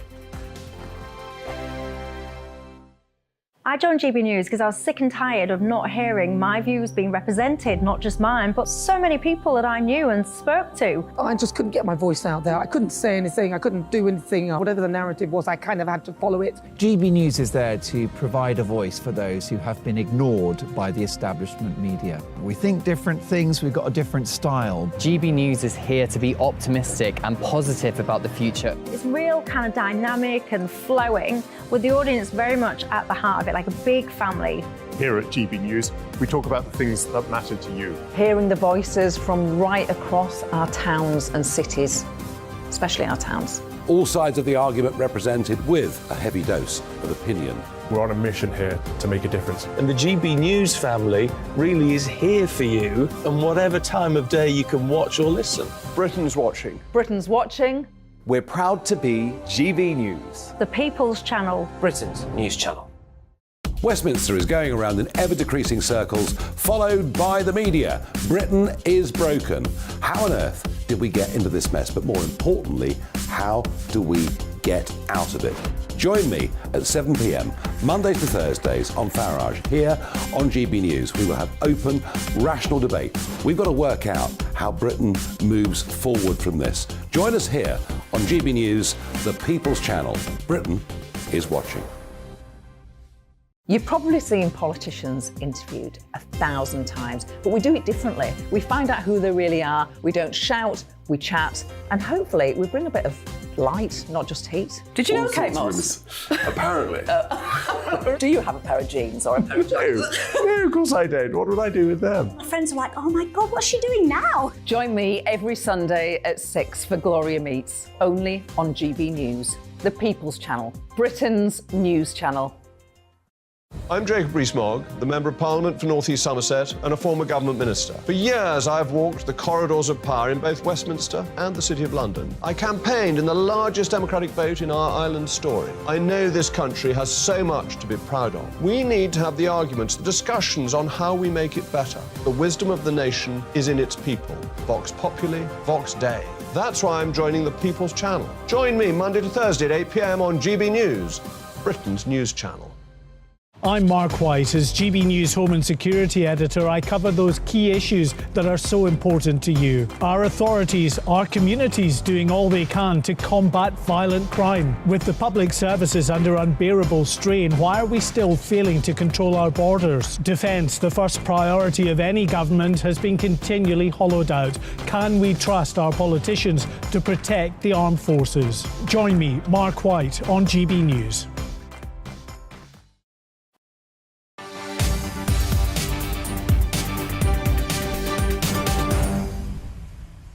All right, everybody. Now, if the Tories want to win the next general election, they must retain at least some red wall seats across the North and the Midlands that they won from Labour at the last general election. One such seat is Don Valley, just outside Doncaster, which voted Tory for the first time in 2019. But in November, Doncaster and Sheffield Airport closed. Many local voters are very, very angry, and I can see why. And they're campaigning to save this regional airport. Well, GB News' economics and business editor Liam Halligan has a special report for us. Doncaster Airport last November. Thousands protest, angry at the closure of this busy South Yorkshire air hub. Also serving nearby Sheffield, Doncaster boasted daily flights to the US and mainland Europe. Less than 20 years old, this world-class facility now lies dormant. Airport owner the Peel Group says it's financially unviable. Local garage owner Mark Chadwick was shocked when Doncaster Airport closed. He set up a protest group on social media. You couldn't find out why it was closing, what it was closing for, who was closing it. So I set up a Facebook group just to do something, just to see if we could find out what was happening. The first day we had 1,000 members. The first week we had 4,000 members. It's a travesty that what's happened to our local airport. The online campaign to save Doncaster Sheffield Airport now has over 20,000 followers and rising. This was once RAF Finningley, which for decades hosted fondly remembered air shows as captured in this home movie. The case for Doncaster Airport today rests on its central location, close to Sheffield, Hull and Lincolnshire. Before lockdown, Doncaster boasted 1.4 million passengers in 2019 alone, generating directly and indirectly around 3,000 local jobs. Just 90 minutes by train from the capital, Doncaster could also take pressure off London's busy airports. Business leaders say this closure is a disaster for the local economy. We're thinking about taxi drivers, the local hotels, bed and breakfast, caterers, all of those small businesses that actually supply the airport. We're in Don Valley, a red wall seat the Tories won in 2019 and need to retain. The local MP says the Labour-run council and mayor should buy this facility, as happened with Teesside Airport in the northeast. This is what happened in the north with Ben Houchin. He actually bought it. A Conservative mayor bought the airport and made it work. We need the same thing to happen here. At Doncaster's Parkland Social Club, locals are adamant their airport should survive. They don't need a third runway. Is it Gatwick and Heathrow? So can you have Doncaster? It's the hub of the country. Sheffield Airport shut down a few years ago. So really, Doncaster should have taken up the slack on that. And why it's shutting, I was still a bit mystified of why it's actually closing. They sell the land for housing and they get more money than selling it as an airport or using it as an airport and keeping it running.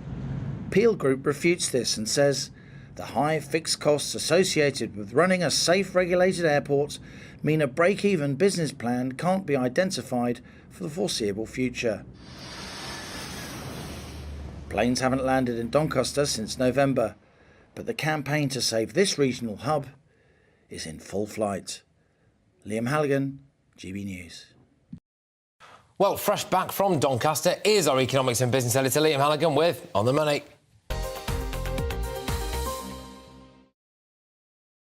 Yes, I mean, this is a massive thing that the Conservatives surely should be doing if they want to retain seats like Doncaster. That would be an obvious sign of this mysterious levelling up agenda, wouldn't it? We've seen lots of regional airports close, Patrick.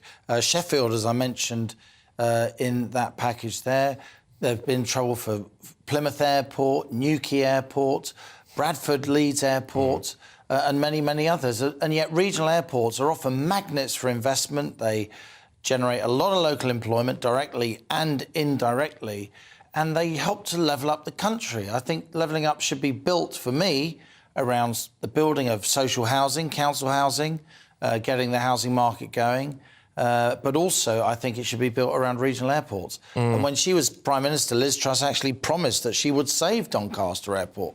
But she's out on her ear, and it seems that Doncaster Airport could close. Yeah, no, indeed. And also, as well, it's worthwhile a bit of a nod ahead to tomorrow, isn't there? Could be some big news regarding interest rates, etc. What's going on? Yeah, there's lots of economic news around. We're going to stick with that Doncaster story, by the way. The strength of feeling locally is really huge. So tomorrow we've got the latest UK inflation number. Probably inflation will come down below double digits. It's 10.1% at the moment, down from 11.1% back in October. So we'll be getting that number. We'll then also be getting the US Federal Reserve, the mighty American investment bank, the biggest and most important in the world. We were expecting up until very recently the US to continue raising interest rates, and then the Bank of England, which makes its decision on Thursday, so the US Wednesday, UK Thursday, the Bank of England makes its decision on Thursday, would likely follow the US.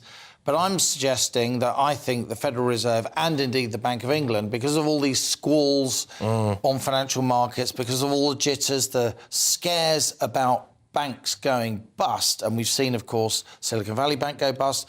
We just saw a massive systemically important bank, Credit Suisse, be bought by its Swiss rival UBS. That bank now, by the way, the balance sheet is bigger than the whole of the Swiss economy. It's mental, isn't it? I mean, absolutely ridiculous, in my view. Yeah. But because of all these jitters, I do think the policymakers at both the Fed and the Bank of England will hold interest rates for now. But, you know, these are difficult economic times.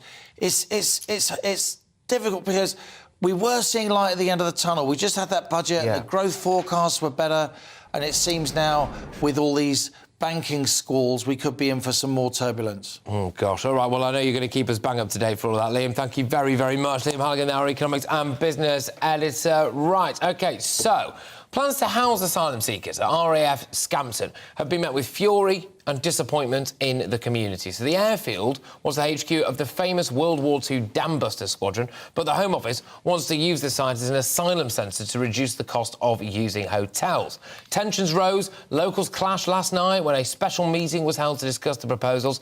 They were told that asylum seekers could even be housed in cabins on the historic runway in kind of like makeshift shipping containers, actually. Joining me now is Scampton councillor Roger Patterson. Roger, thank you very much for joining us. So what is the latest then? Is there still massive public anger? What's happening? Hi, Patrick. Yeah, there's disbelief and anger and devastation, really, at the proposals. 1 minute we had a deal that I think it was probably one of the biggest we've ever had in Lincolnshire, with about 1,000 jobs, tourism, our heritage protected, museums, the red arrows continuing to fly over Scampton. And the next minute, it's been stolen away from us by these proposals, or potentially stolen from us by these proposals. So there's anger and disbelief at what the government's doing. Well, it seems to be twofold. Firstly, it's a very, very historic site and one of massive cultural importance to Great Britain, and the idea that it would be used for anything other than that, I think, is offensive to people, actually offensive to people. The other side of it, of course, is whether or not the area should be taking in these asylum seekers. Let's deal with the first one first, the historical side of this. Why, in your view, should a site of this historical importance not be used to house asylum seekers? It's, well, we've just got so much history. The airfield dates back to 1915.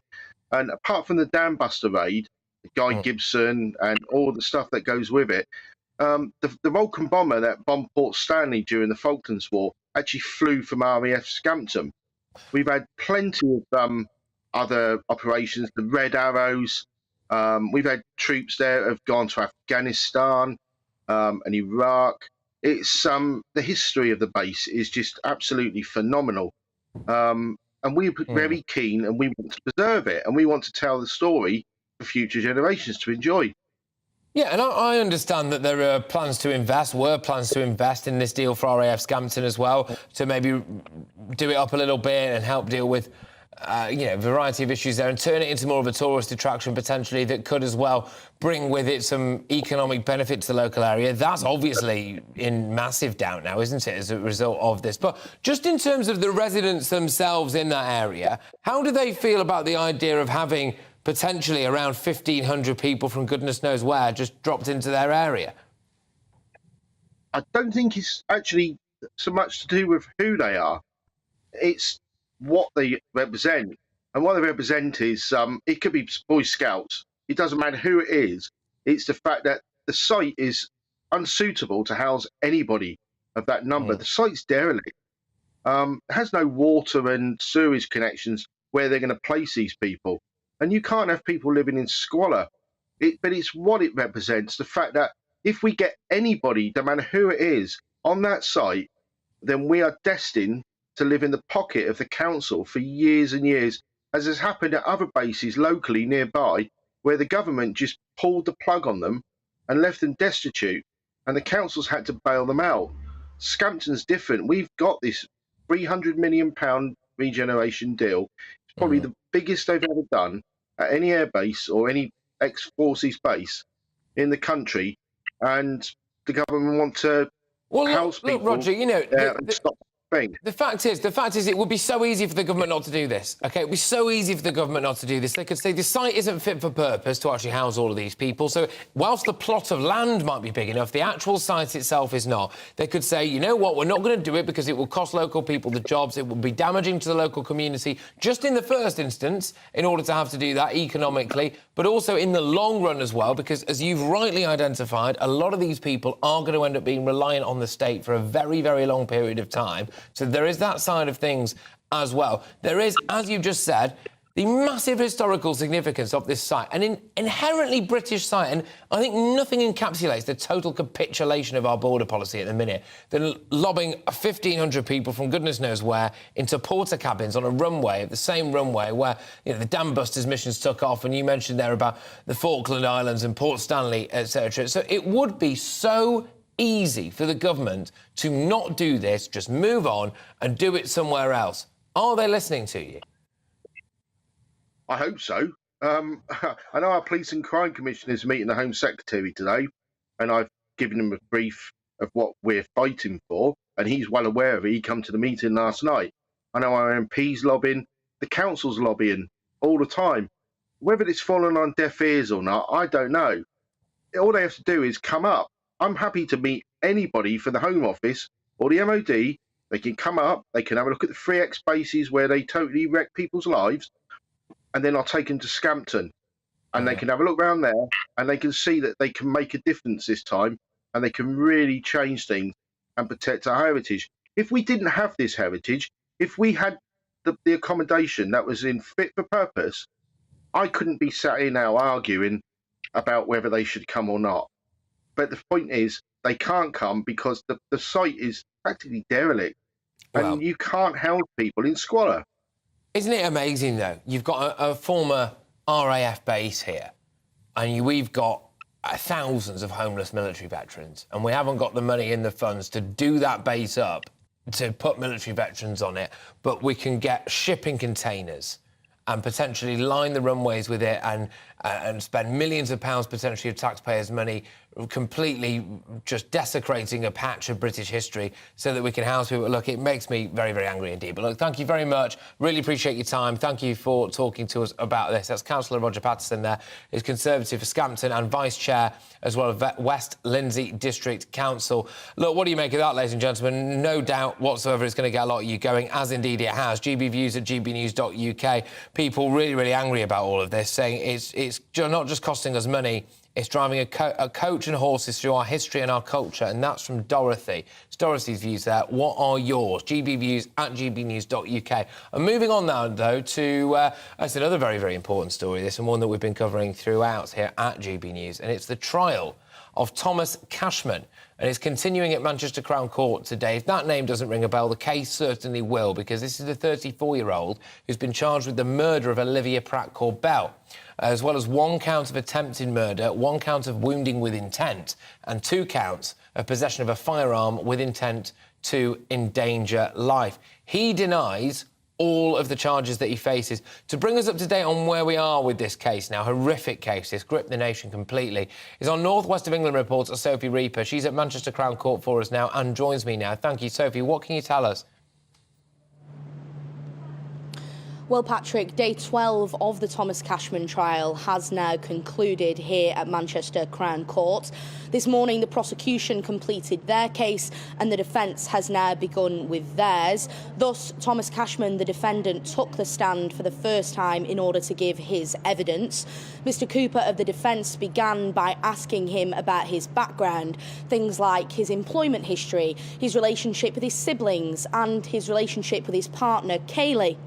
He also asked Mr. Cashman about his history with using and selling cannabis, to which Mr. Cashman told the court that around the time of the incident last year, he was making around £3,000 to £5,000 every week.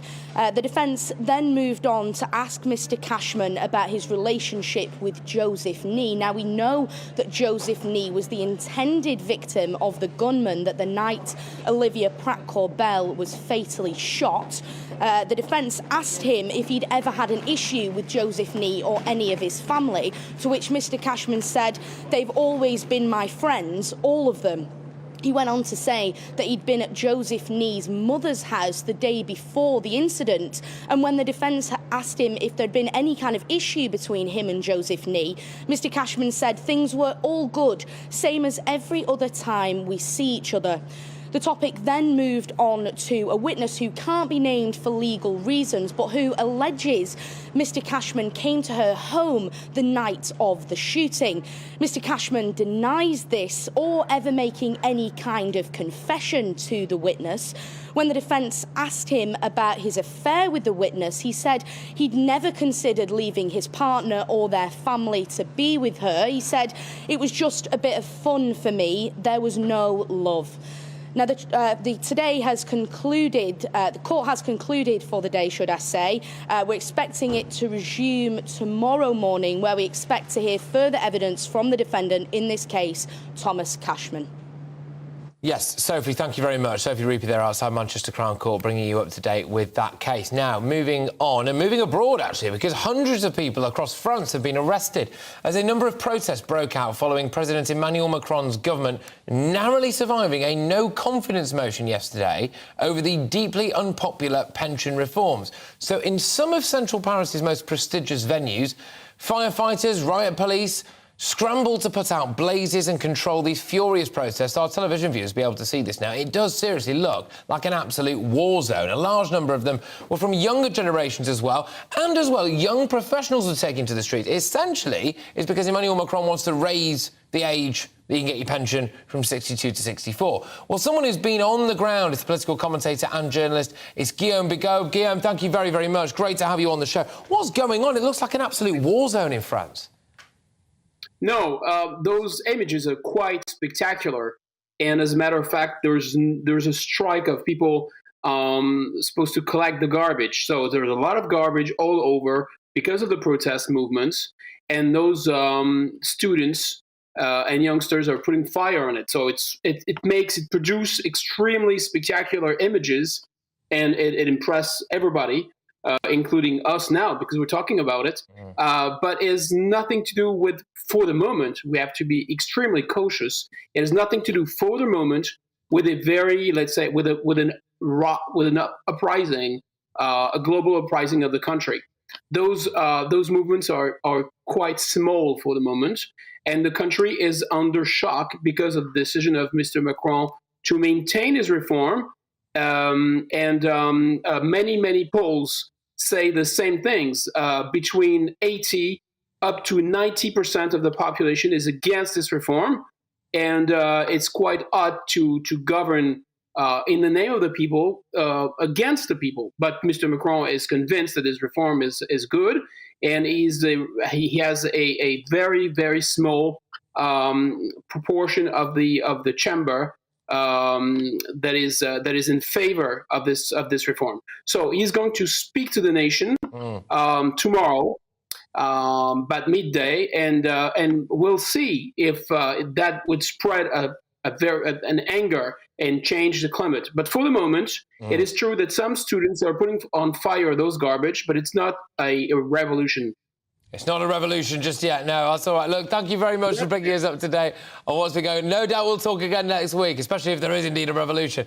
Guillaume Bigot there, who's a political commentator and journalist. Yeah, French police have used batons, tear gas, water cannons to clear demonstrators from the police, place in central Paris there. And basically, Emmanuel Macron wants to raise the retirement age and it's kicked right off. So there we are. Look, coming up, more on Boris Johnson fighting for his political future, plus that damning report into the Met Police. Does the force need to go more woke in order to survive? All that coming your way and much more. Stay tuned.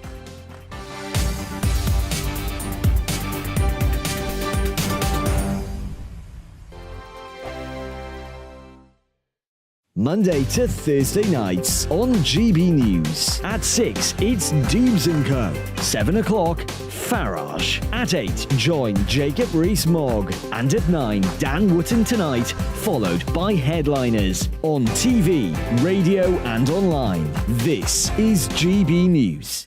First and foremost, I'm a GB News fan, and I was before I was working here. Just love the fact that we're asking the questions that a lot of establishment media won't ask. With a bit of a twist, we not only want to inform you, but we want to keep you entertained. It's worth the drive because you get in and the team's all ready and waiting, they're itching to go, and it's a proper little family. GB News is the People's Channel. It's the audience that makes the programme sing. We're giving our viewers and our listeners a voice. I see the thousands of your letters, tweets, emails, you name it, coming in. Britain is broken.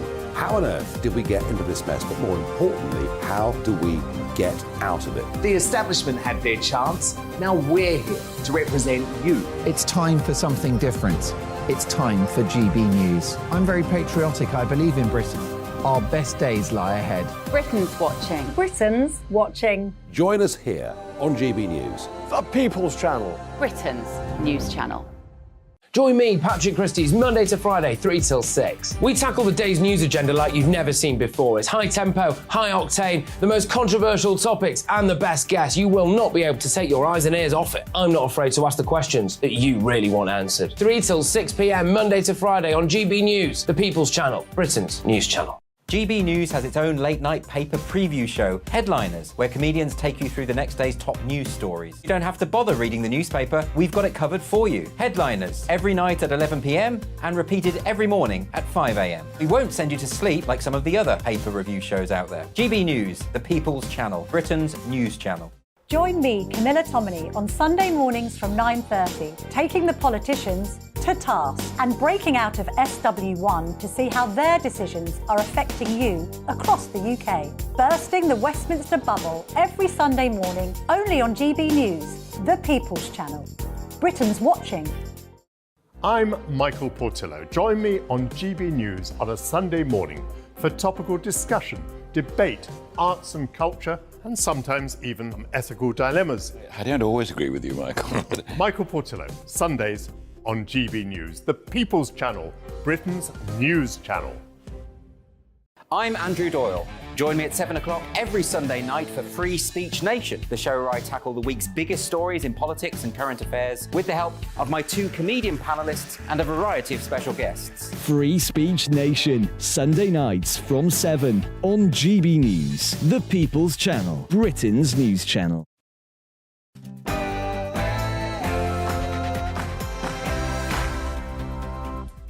Good evening, everyone. Patrick Christys here on GB News with you for the next hour, and what an hour is going to be. Here's what's on the menu, OK? So Boris Johnson is clinging on for dear life politically. He's released his defence in the old Partygate saga. Do you back it? Do you not? I'll tell you exactly what's in it very, very shortly, and I'm going to be asking whether or not you think that Boris is still a hero or a villain. Villain, easy for me to say. In other news as well, a damning report into the Met Police.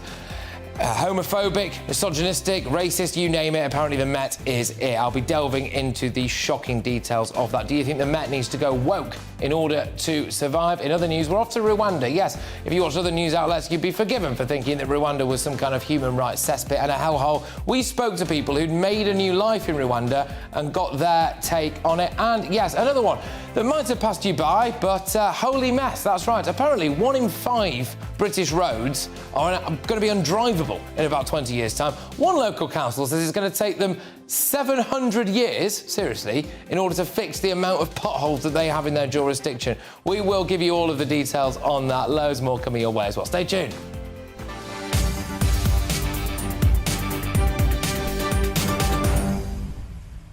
Yes, get your emails coming in, ladies and gentlemen. This time tomorrow, we will have heard Boris Johnson's testimony at the Partygate committee. Do you think that he's a hero or a villain? Should the Tories move on from Boris like Labour did with Corbyn? GBviews at gbnews.uk. And another big one we're talking about this hour is about the Met Police damning report. Do you think that the Met needs to go woke in order to survive? GBviews at gbnews.uk. Get your emails in. We'll go to those shortly. But right now, it's your headlines with Polly.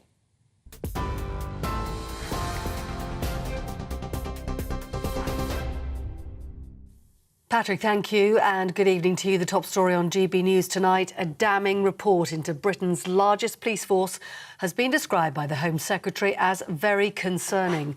Baroness Louise Casey, who led the review, found the Met Police to be institutionally racist, misogynist and homophobic. She says victims have been let down and that officers who have abused their power have shattered public trust. The report also found the Met's current ethics, standards and disciplinary procedures have failed abysmally, and she's calling for a complete overhaul of the service. Suella Braverman has responded, saying she has faith in the Commissioner, Mark Rowley, who she says will be a catalyst for change, and has vowed to hold officers and the Mayor of London to account. There have been growing concerns around the performance of the Metropolitan Police and its ability to command the confidence and trust of Londoners. This follows a series of abhorrent cases of officers who betrayed the public's trust and hideously abused their powers. Today's report, commissioned by Sir Mark's predecessor, makes for very concerning reading. It's clear that there have been serious failures of culture, leadership and standards. Well, the Labour leader, Sir Keir Starmer, said while the report is about the Met, it still affects every force across the country. There will be police forces outside of London who might shrug their shoulders and say, this isn't us. But I've worked in criminal justice for decades, and I say to them, wake up. The findings in the Casey report are a warning for every police force. Confidence must be restored. Policing by consent depends on trust. And when that breaks down, policing becomes harder and crime thrives. And the Deputy Leader of Lambeth Council in London and the Director of the charity Black Thrive, Dr. Jackie Dyer, says discrimination is rampant.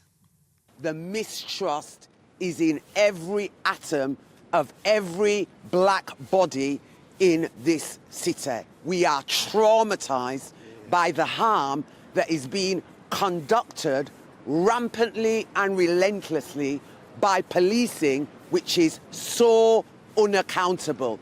It's like the Wild Wild West out there. You can do anything you like and it's okay. Well, it's not okay. Counter-terrorism police are investigating an attack outside a mosque in Birmingham, and a warning: we're about to show a video of the moment a man was set alight, which some viewers may find distressing. CCTV footage shows the victim, who was walking home, being approached yesterday before being sprayed with an unknown substance. West Midlands police say he suffered serious injuries, including burns to his face, but they're not, thankfully, thought to be life-threatening. A man has been arrested on suspicion of attempted murder. Boris Johnson has accepted he did mislead Parliament over Partygate, but maintains it wasn't intentional or reckless. Submitting his 52-page defence dossier to the Privileges Committee today, the former Prime Minister admitted gatherings at Downing Street during lockdown should never have happened. He also says statements in the House of Commons were made by him in good faith. He's due to give more evidence in person before MPs tomorrow. A group of Eurosceptic Conservative MPs has described parts of the Prime Minister's new Brexit deal with the EU as practically useless. The European Research Group commissioned lawyers to scrutinise the Windsor framework ahead of tomorrow's vote on the Stormont Brake element of the proposal. A spokesperson for Rishi Sunak says it is a good deal and is urging lawmakers to back it. But the Eurogroup's chair, Marc Francois, says issues still need to be addressed. EU law will still be supreme in Northern Ireland. The rights of its people under the 1800 Act of Union are not restored. The Green Lane is not really a green lane at all. The Stormont break is practically useless, and the framework itself has no exit other than through a highly complex legal process. 3 unions representing teachers are urging Ofsted to pause their inspections of schools this week after a head teacher committed suicide. Ruth Perry was the head at Caversham Primary School in Reading in Berkshire. She killed herself while awaiting the Ofsted review, which gave the school the lowest possible rating. The inspection had found the school to be good in every category, apart from leadership and management, where it was judged to be inadequate. Ruth's sister says her death was a direct result of the report. And finally, Russia has strengthened ties with China, saying it's prepared to step up its oil deliveries to the country. President Putin made the comments on the second day of the Chinese leader's state visit to Moscow, describing talks with President Xi as constructive, adding he hopes they remained in constant contact. Yesterday, Putin welcomed his so-called dear friend to the Kremlin, and the pair discussed China's peace plan for Ukraine. That's all the news from me for now. I'm back at past. Let's get you back to Patrick.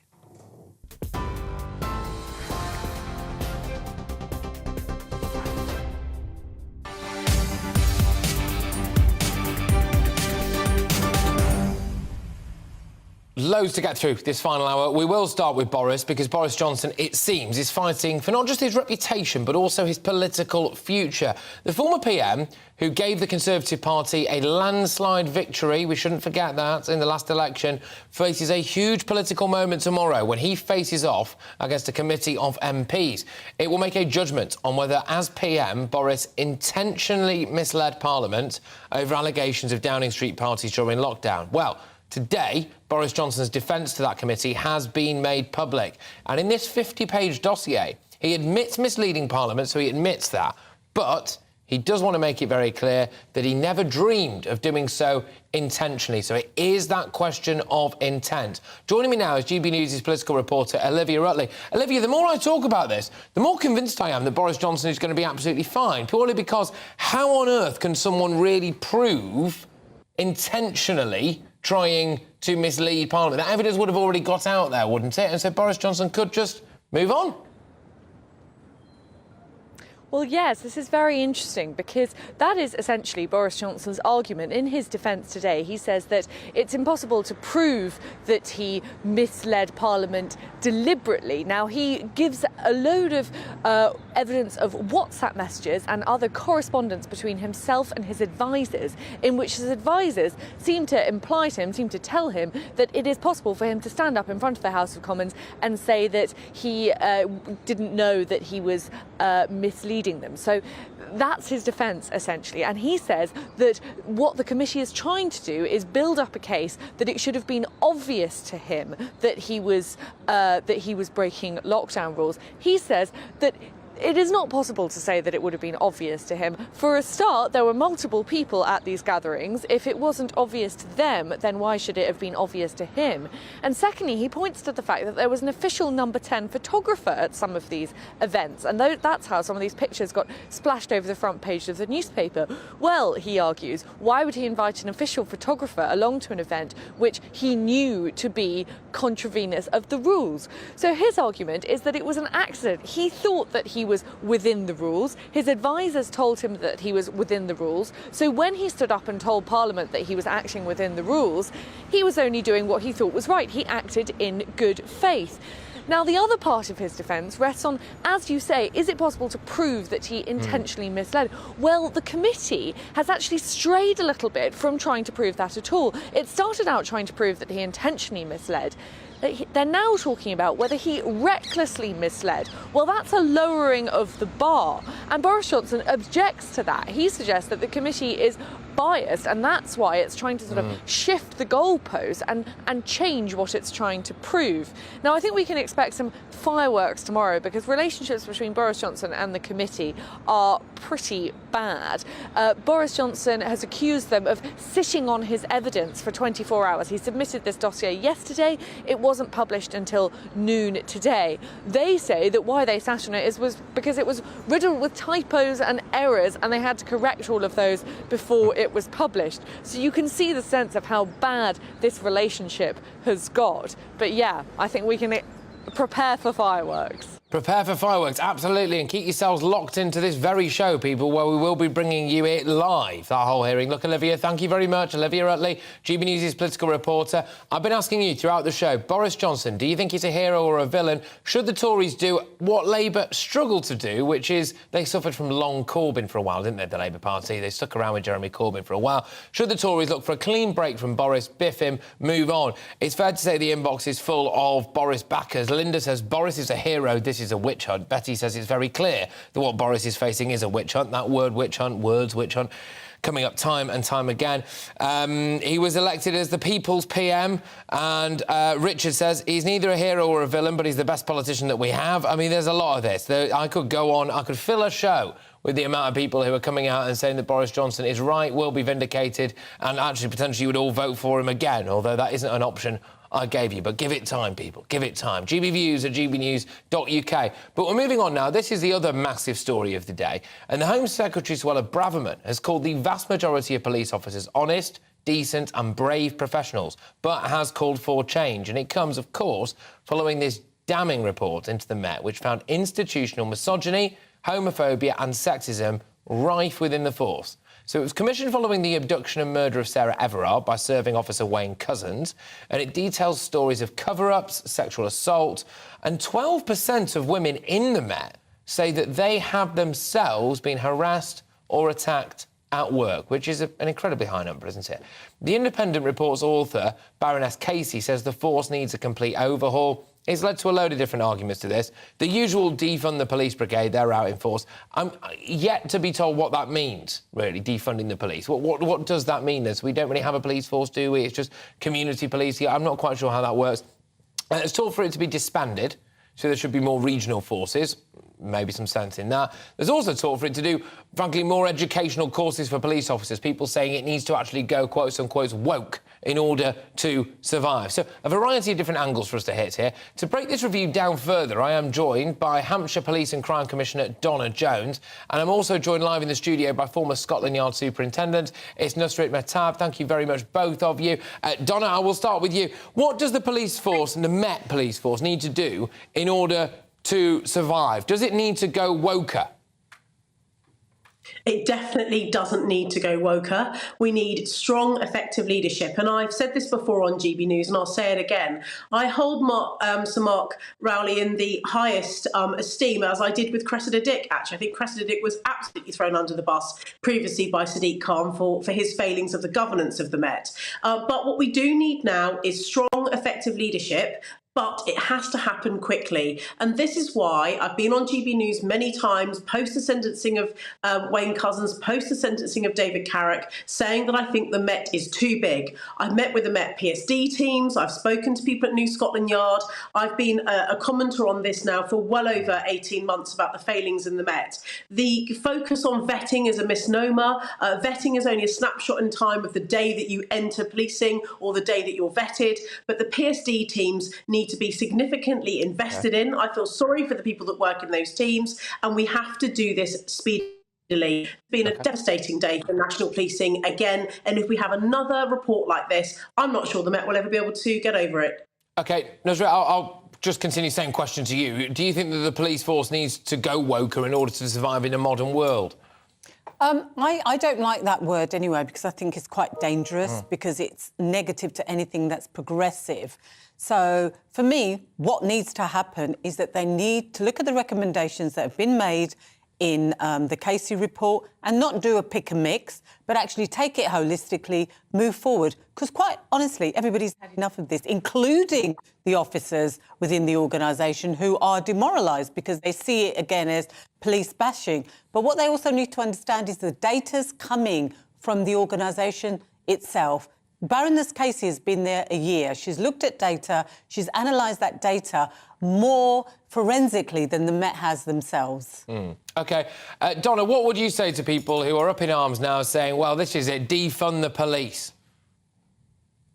Well, you know, if you defund the police, you basically have lawless Britain. I just can't, I don't understand where people are coming from. It's the most ridiculous idea. We are trying to improve the Met to make victims, women, children, men, people from ethnic minority groups safer on the streets of London. Defunding the police would put their lives at more risk and put them at greater harm than we've ever known before. It's a preposterous idea. It's completely unintelligent. So I think it's ridiculous. No, so there were people, campaign groups, who were out on the steps of New Scotland Yard earlier on today saying unless Mark Rowley comes out and admits that he is presiding over an institutionally racist, homophobic, misogynist force, then they don't think the Met can continue. He doesn't want to wear that. He doesn't want to wear that badge of it being institutional.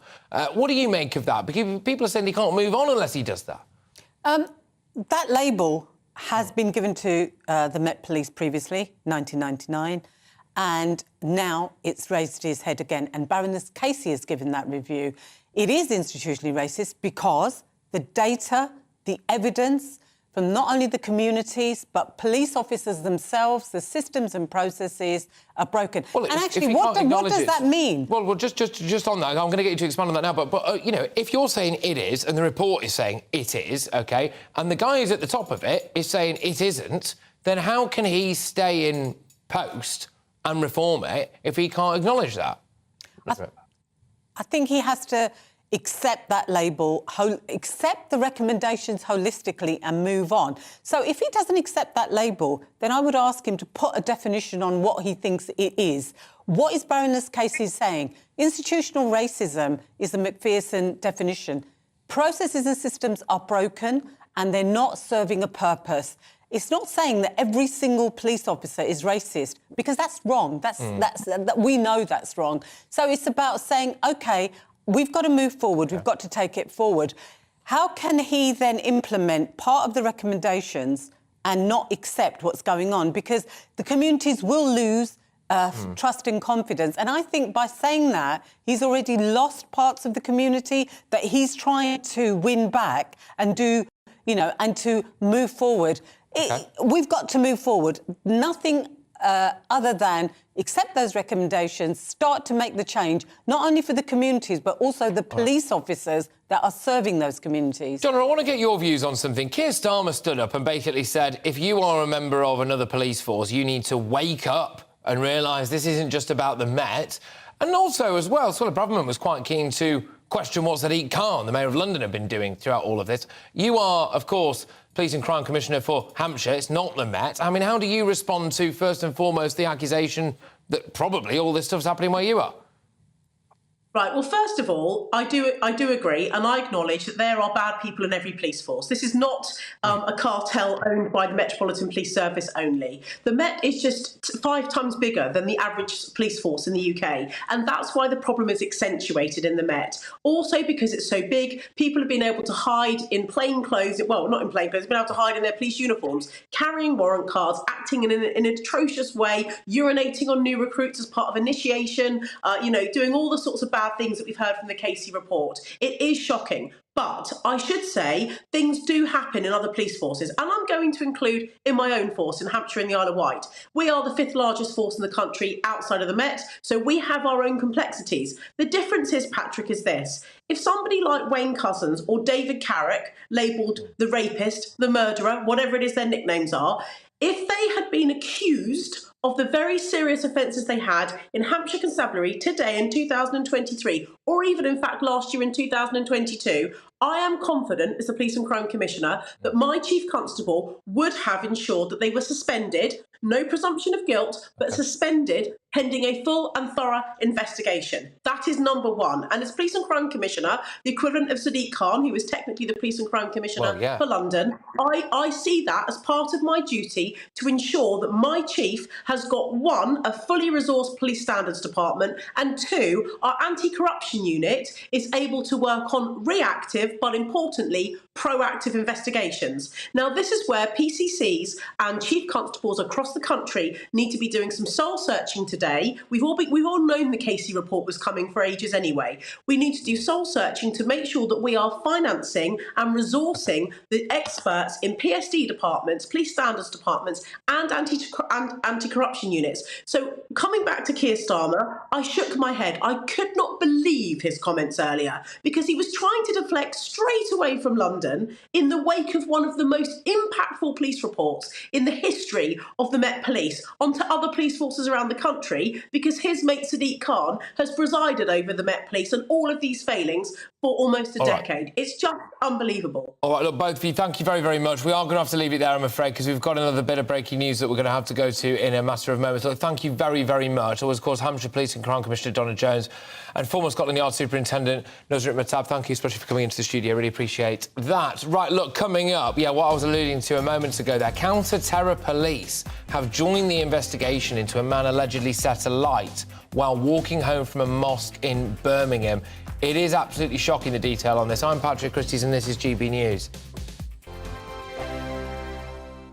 We are GB News, the People's Channel. And right across the United Kingdom. You can find us on Sky Channel 512. Virgin Media Channel 604. Freesat Channel 216. Freeview Channel 236. And YouView Channel 236. You can also take us with you on DAB Plus Radio. With the GB News app and at the website gbnews.uk. We're absolutely everywhere. Come join us on GB News, the People's Channel, Britain's news channel. Monday to Thursday, 9 p.m. till 11 p.m. Join me, Dan Wootton. I'll bring you the sharpest takes and hottest debates. Do you not believe in prison? I don't believe in prison. I'm completely stunned. I guarantee you there'll be no spin, no bias, no censorship. I actually was personally quite offended by it. And no reason to go to bed. So I guess they've always been quite woke. That's Dan Wootton tonight on TV, radio and online. Monday to Thursday from 9 p.m. till 11 p.m. on GB News. The People's Channel, Britain's news channel. Hello, I'm Michelle Dewberry, and you can join me every weekday 6 till 7 on Jubes and Kerr. You're an inspiration to us all. Click that bit up. Well, you are. That's my ringtone. My political ambitions those days are gone, I can tell you. She's only teasing. Go on. He's probably going to want to lay down now. I'll give him 2 minutes to have one. Let's respectfully disagree. That's what we like. Absolutely. On Jubes and Kerr. Come and join us. GB News, the People's Channel. Michelle Dewberry, weekday evenings at 6 o'clock. I'm Simon Evans. Join me on GB News for Headliners at 11 p.m. What's the scoop? I'll be joined by two of the country's top comedians. That's right. As we take a look at tomorrow's newspapers tonight. We're going to get into trouble. If it's a big story, we'll be covering it. Spill some tea on him. There we go. But we'll also have some fun. I wouldn't stick up a bank. My father didn't love me. So anyway. Headliners every night from 11 on GB News, the People's Channel, Britain's news channel. It's all about family, being in people's living rooms, all the interaction and getting to know who our viewers and listeners are. When I was young, my dad used to say, Nana, stop arguing. I wanted an outlet that would enable me to give my opinion. People are going through a really hard time right now, and I know that you don't feel like you're being listened to by the establishment. I came to GB News because it's the People's Channel, and I want the audience to have their say on the events of the day. We're dynamic. We do something different. Democracy shows that the wisdom of the nation is in its people. I get to travel to find out what the story is from a personal perspective. The British people aren't fools. We know when we're not being told the full story. We've got to work out how Britain moves forward from this. It's the best country in the world. The establishment had their chance. Now we're here to represent your views. Britain's watching. Britain's watching. Britain's watching. We're proud to be GB News, the People's Channel, Britain's news channel.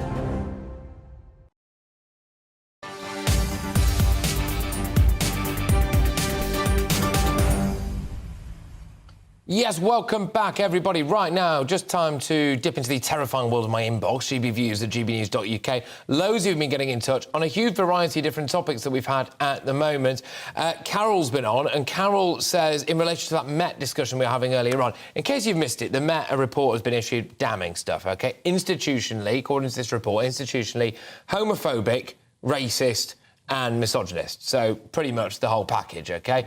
But I was wondering, well, what on earth needs to happen now? Because people will go, defund the police, break it up, break the Met up into a variety of different groups that deal with more things regionally and locally, and maybe that's easier to control and monitor. Of course, some people were saying as well that it's got to go woke, hasn't it? They've got to start embracing various different training schemes designed around being nice and loving and trying to build up buffers to stop people from actually behaving in a horrifically homophobic, etc. way. Carol has been on to say, no, the police has already gone too woke. Well, Carol, I get what you mean, because Carol does allude in this email to things like the old Pride events and the rainbow flags and everything, and I understand all of that. But when you look at it now and you're confronted by a report that says, well, hang on a minute, it's institutionally homophobic, racist and misogynist, well, then actually I don't think it is necessarily just woke to go and try and stop those things, is it? It's the decent, nice thing to do. I've also had Jeffrey on. Jeffrey's on about another story now, which has been massive, and this is just a little heads up about what we're going to get a lot of tomorrow. Boris Johnson sitting before a committee, giving his side of it,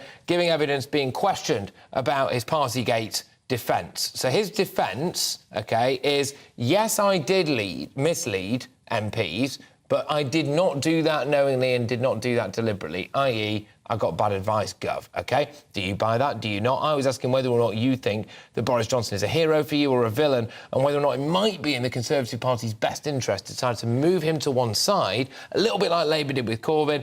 But yes, who am I going to go to now? Paul. Paul has been on, and Paul says, Patrick, Boris Johnson is a hero of mine, and the Conservative Party will not be electable going forward if they get rid of him. A dream ticket of him and Rishi. That's Paul's view. Get yours coming in. gbviews@gbnews.uk. Thank you for all of your emails. I'm going to go to this big story now, though. It's a big day for news, this. Counter-terror officers are supporting the investigation into a man allegedly being set alight while walking home from a mosque in Edgbaston in Birmingham. One person has been arrested on suspicion of attempted murder, and the police say the victim remains in a stable condition after the terrible incident. Let's get the latest from GB News' West Midlands reporter, Jack Carson. Jack, what is the latest then, please?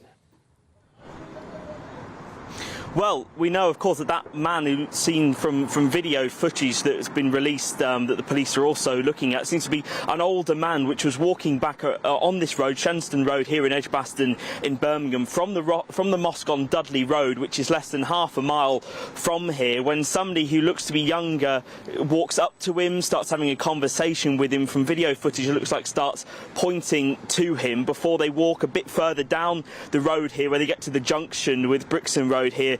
And where the man sprays something over him and then sets him alight. We know that the man was taken to hospital last night after paramedics arrived here on scene and has suffered from burns, and police say serious injuries, but thankfully not life-threatening. But the latest we've got is that this has now been referred to counter-terrorism police in the West Midlands. They've been involved now in this investigation.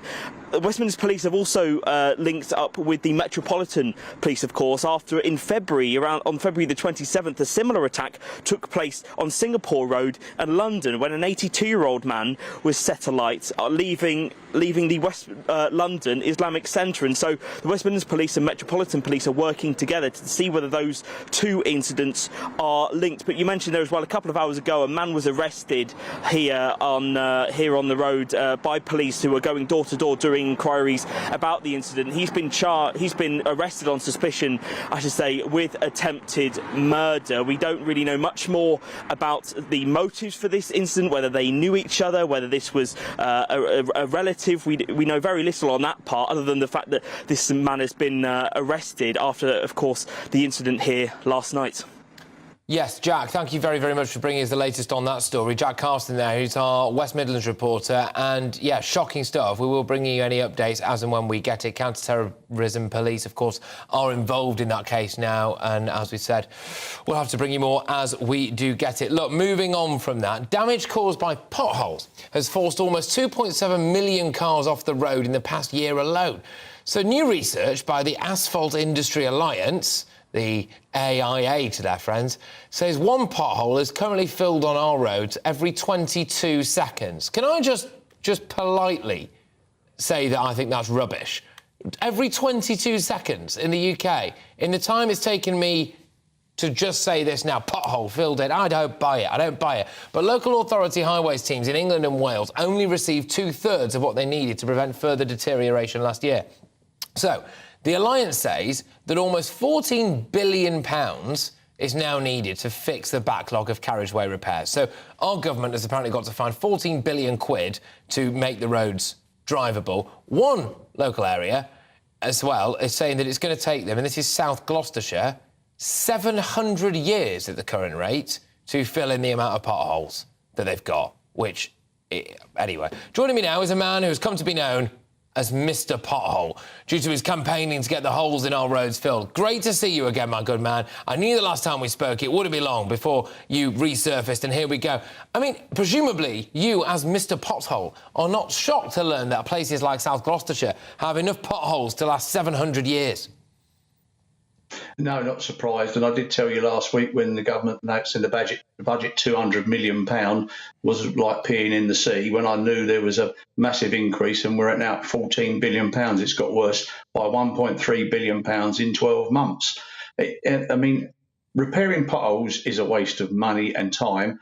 We need to resurface our roads. They're past their sell-by date. It's quite easy for the general public and you and me to see that, but governments seem to ignore the fact that you need to invest in the asset, and this is all it's showing. I produced a graph that showed back in the year 2000, this £14 billion was £3.75 billion. And if the then government went ahead with the 10-year plan that was proposed by one of the ministers, we wouldn't be in this situation in the first place. People think that it might not be a massive vote winner, but I reckon if a political party came out and said, I can guarantee that I will fill in every single pothole in this area within the first year of me being in office, I bet they'd win in that area, because so many motorists, millions of motorists, are having their cars written off completely as a result of all of this stuff. I mean, apparently 1 in 5 roads in this country is going to be undrivable in about the next 10 or 15 years. Again, it's just bonkers, isn't it? Yeah, I mean, the lack of investment. I was filming this morning, and where the surface had broke, it was eroding the base course, which the structure of the road. Once you start destroying that, it becomes a massive, massive job. I got a road resurfaced properly in Oxfordshire with a local newspaper a few years ago, and it was £800,000 to do the job. It is expensive, the material's expensive, and roadworks aren't cheap. And this is just the carriageway. That's the bit between the curves. If you look at, there's a £6 billion backlog in bridge maintenance. If you look at in footpaths, bridges, structures, maintenance, drainage, I believe we're probably sitting with near £30 billion from my studies. Has anyone ever approached you, just quickly, Mr. Pothole, to be like the lead character of some kind of children's superhero comic book, where every time a pothole emerges somewhere, a light goes up in the sky and Mr. Pothole comes and fills it up? Has anyone ever floated? I think there's money to be made there. No, I like the idea, but interesting. I was doing some filming this morning, and within 3 hours of filming, the council turned up and did a temporary repair, and they're going to do some permanent repairs. So I did it, and that's because of social media and Twitter. I mean, it's fantastic stuff. I think they say not all heroes wear capes, but I think you are proof of that, Mr. Pothole. Look, thank you very much for joining us and for enlightening us. I couldn't believe it either. The people of South Gloucestershire should be up in arms at the idea that it's going to take around 700 odd years, allegedly, to fill up the sheer volume of potholes that they have. Thank you very much. Look, coming up, we have an update from the trial of the man accused of the murder of Olivia Pratt-Corbell. Massive cases. She's the 9-year-old who was shot in her own home in Liverpool. We'll bring you the very latest on all of that. I'm Patrick Christys, and this is GB News.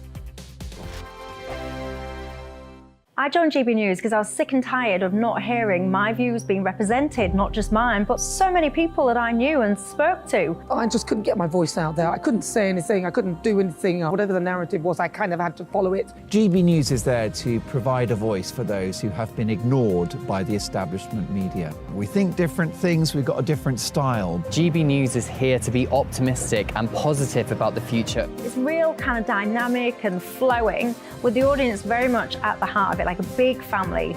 Here at GB News, we talk about the things that matter to you. Hearing the voices from right across our towns and cities, especially our towns. All sides of the argument represented with a heavy dose of opinion. We're on a mission here to make a difference. And the GB News family really is here for you, and whatever time of day you can watch or listen. Britain's watching. Britain's watching. We're proud to be GB News, The People's Channel, Britain's news channel. Westminster is going around in ever-decreasing circles, followed by the media. Britain is broken. How on earth did we get into this mess? But more importantly, how do we get out of it? Join me at 7 p.m, Mondays to Thursdays on Farage, here on GB News. We will have open, rational debate. We've got to work out how Britain moves forward from this. Join us here on GB News, the People's Channel. Britain is watching. You've probably seen politicians interviewed 1,000 times, but we do it differently. We find out who they really are, we don't shout, we chat, and hopefully we bring a bit of light, not just heat. Did you know Kate Moss? Apparently. Do you have a pair of jeans or a pair of jeans? No, of course I don't. What would I do with them? My friends are like, oh my God, what's she doing now? Join me every Sunday at 6 for Gloria Meets, only on GB News, the People's Channel, Britain's news channel. I'm Jacob Rees-Mogg, the Member of Parliament for North East Somerset and a former government minister. For years, I have walked the corridors of power in both Westminster and the City of London. I campaigned in the largest democratic vote in our island story. I know this country has so much to be proud of. We need to have the arguments, the discussions on how we make it better. The wisdom of the nation is in its people. Vox Populi, Vox Dei. That's why I'm joining the People's Channel. Join me Monday to Thursday at 8 p.m. on GB News, Britain's news channel. I'm Mark White. As GB News Home and Security Editor, I cover those key issues that are so important to you. Our authorities, our communities doing all they can to combat violent crime. With the public services under unbearable strain, why are we still failing to control our borders? Defence, the first priority of any government, has been continually hollowed out. Can we trust our politicians to protect the armed forces? Join me, Mark White, on GB News.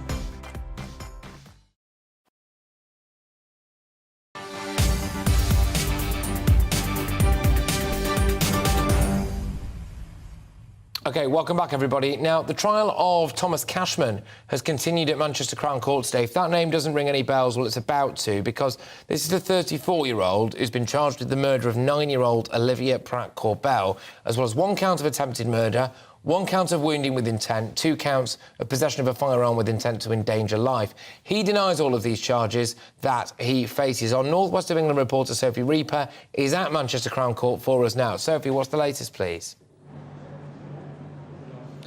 Well, day 12 of the trial has now concluded. This morning, the prosecution wrapped up their case, and this afternoon, the defence began with theirs. As a result, defendant in this trial, Thomas Cashman, took the stand for the first time in order to give his evidence. Now, Mr. Cooper of the defence began by asking Thomas Cashman about his background, things like his employment history, his relationship with his siblings, and about his relationship with his partner, Kaylee. He also asked Mr. Cashman about his history with using and selling cannabis. Mr. Cashman told the court that around the time of the incident last year, he was making between £3,000 and £5,000 a week as a result. The defence then moved on to Cashman's relationship with Joseph Nee. Now, we know that Joseph Nee was the intended victim of the gunman on the night that Olivia Pratt-Corbell was fatally shot. Mr. Cashman told the court that he's never had an issue with Joseph Nee or any of his family. He said, "They've always been my friends, all of them." He went on to say he'd been at Joseph Nee's mother's house the day before the incident, and when the defence asked if there'd been any kind of issue between him and Nee, Mr. Cashman said things were all good, same as every other time we see each other. The topic then moved on to a witness who can't be named for legal reasons, but whom alleges Mr. Cashman came to her home the night of the shooting. Mr. Cashman denies this and ever making any kind of confession to the witness. When he was asked about his affair with the witness, Mr. Cashman said he'd never considered leaving his partner or their family to be with her. He said, "It was just a bit of fun for me. There was no love." Now, court has concluded here in Manchester for the day. It's scheduled to resume again tomorrow morning, where we expect to hear further evidence from the defendant in this trial, Thomas Cashman. We will, of course, be bringing you all the latest updates as we get them. Yeah, absolutely. Look, Sophie, thank you very much. Sophie Reaper there outside Manchester Crown Court, bringing you up to date with that case that frankly did grip the nation, didn't it? Right now, are you a bit sick and tired of climate alarmism?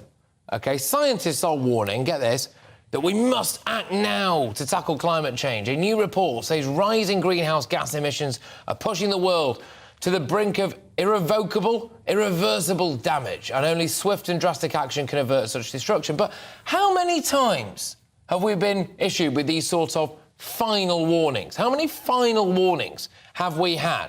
Is this really our last chance to save the world? I've got a few of these final warnings here in front of me right now. This one from 1990. Oh, we've only got 5 years left. It says, global disaster, nations wiped off the face of the earth, crop failures, an environmental catastrophe, 1982 we're on now, an environmental catastrophe, irreversible as any nuclear holocaust, 1972. We have 10 years to stop this catastrophe. So why should we listen now? Joining me now is Donica McCarthy, who is the climate columnist at The Independent. Thank you very much, Donica. Look, people like me, I think, can be forgiven for thinking that it's all hot air. I think people like you will need to be forgiven for your approach to the subject, looking at what's happening, unfolding across the planet right now. What you failed to understand in those warnings is that we didn't listen to them, and those predictions are happening.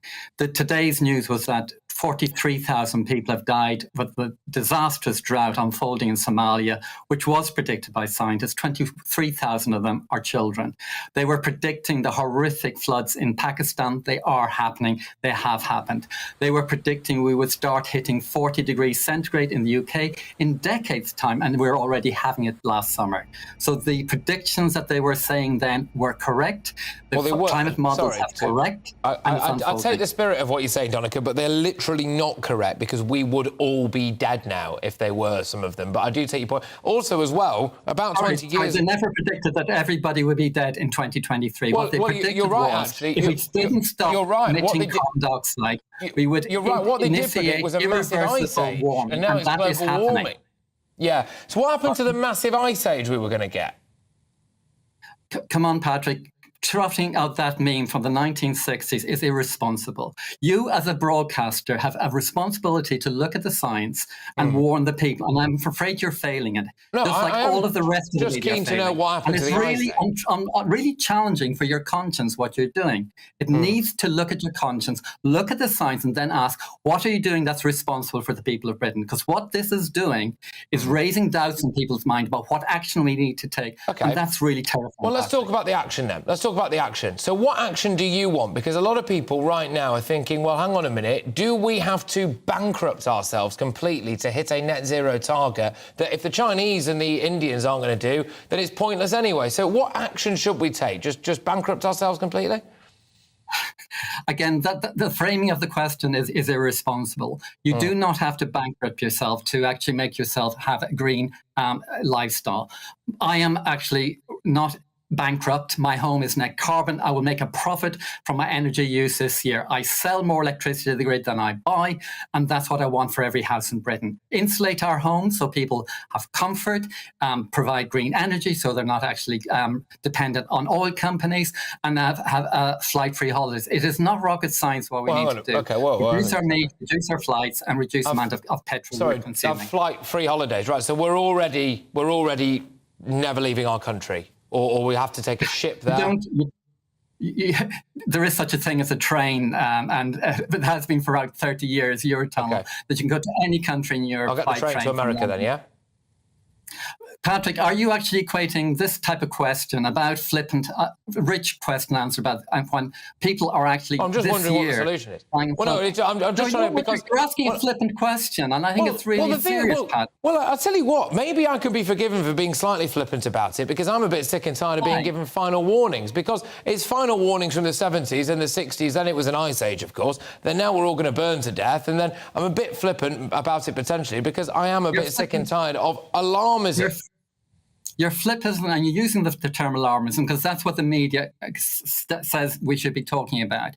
What you haven't looked at is those warnings said that by 2023, we would be looking at 1.1 degree rise in temperature. That is what we're facing. They warned that by 2023, we would have massive disastrous floods in countries like Pakistan. Those are unfolding.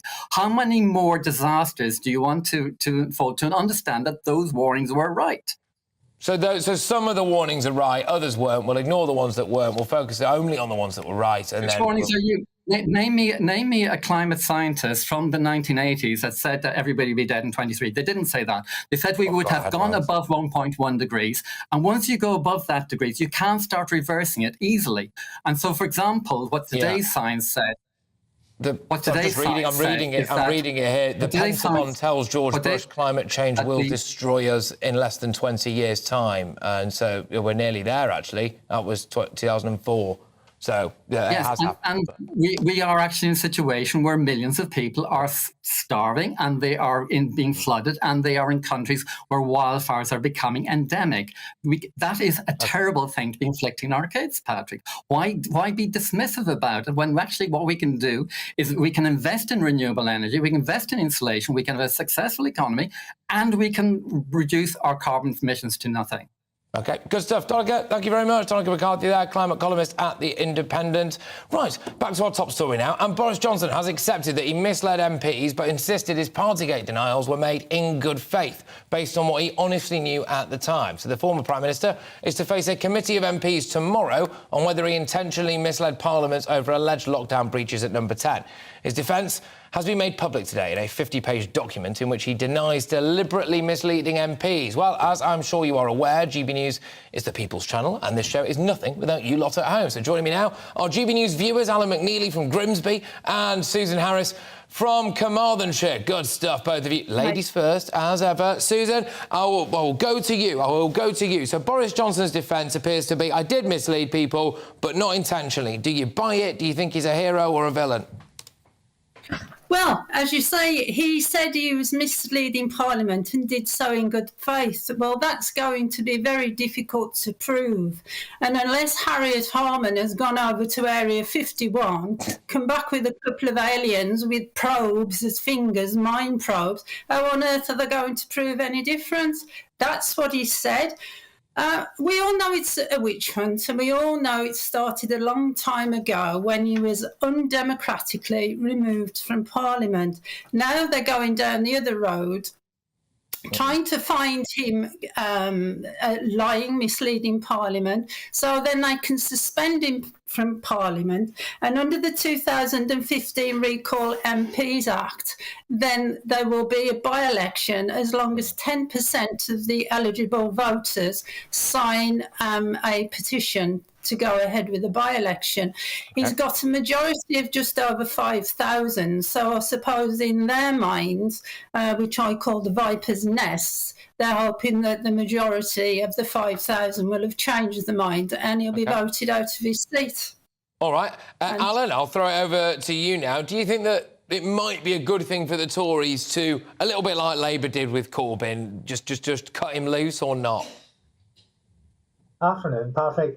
I think that the Tory party and all those people in the mainstream media who went after Boris from day one did nothing but make this country an absolute laughingstock throughout the world.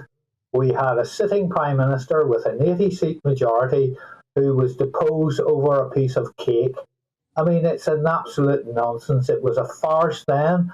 And this committee that they set up, the Privileges Committee, well, it's already discredited itself. Harriet Harman said last year he's definitely guilty. Their interim report said he's definitely guilty. They seem to have lowered the bar so that it's not just deliberately misleading Parliament but being irresponsible. Well, how are they going to define that? Are they lawyers, these people?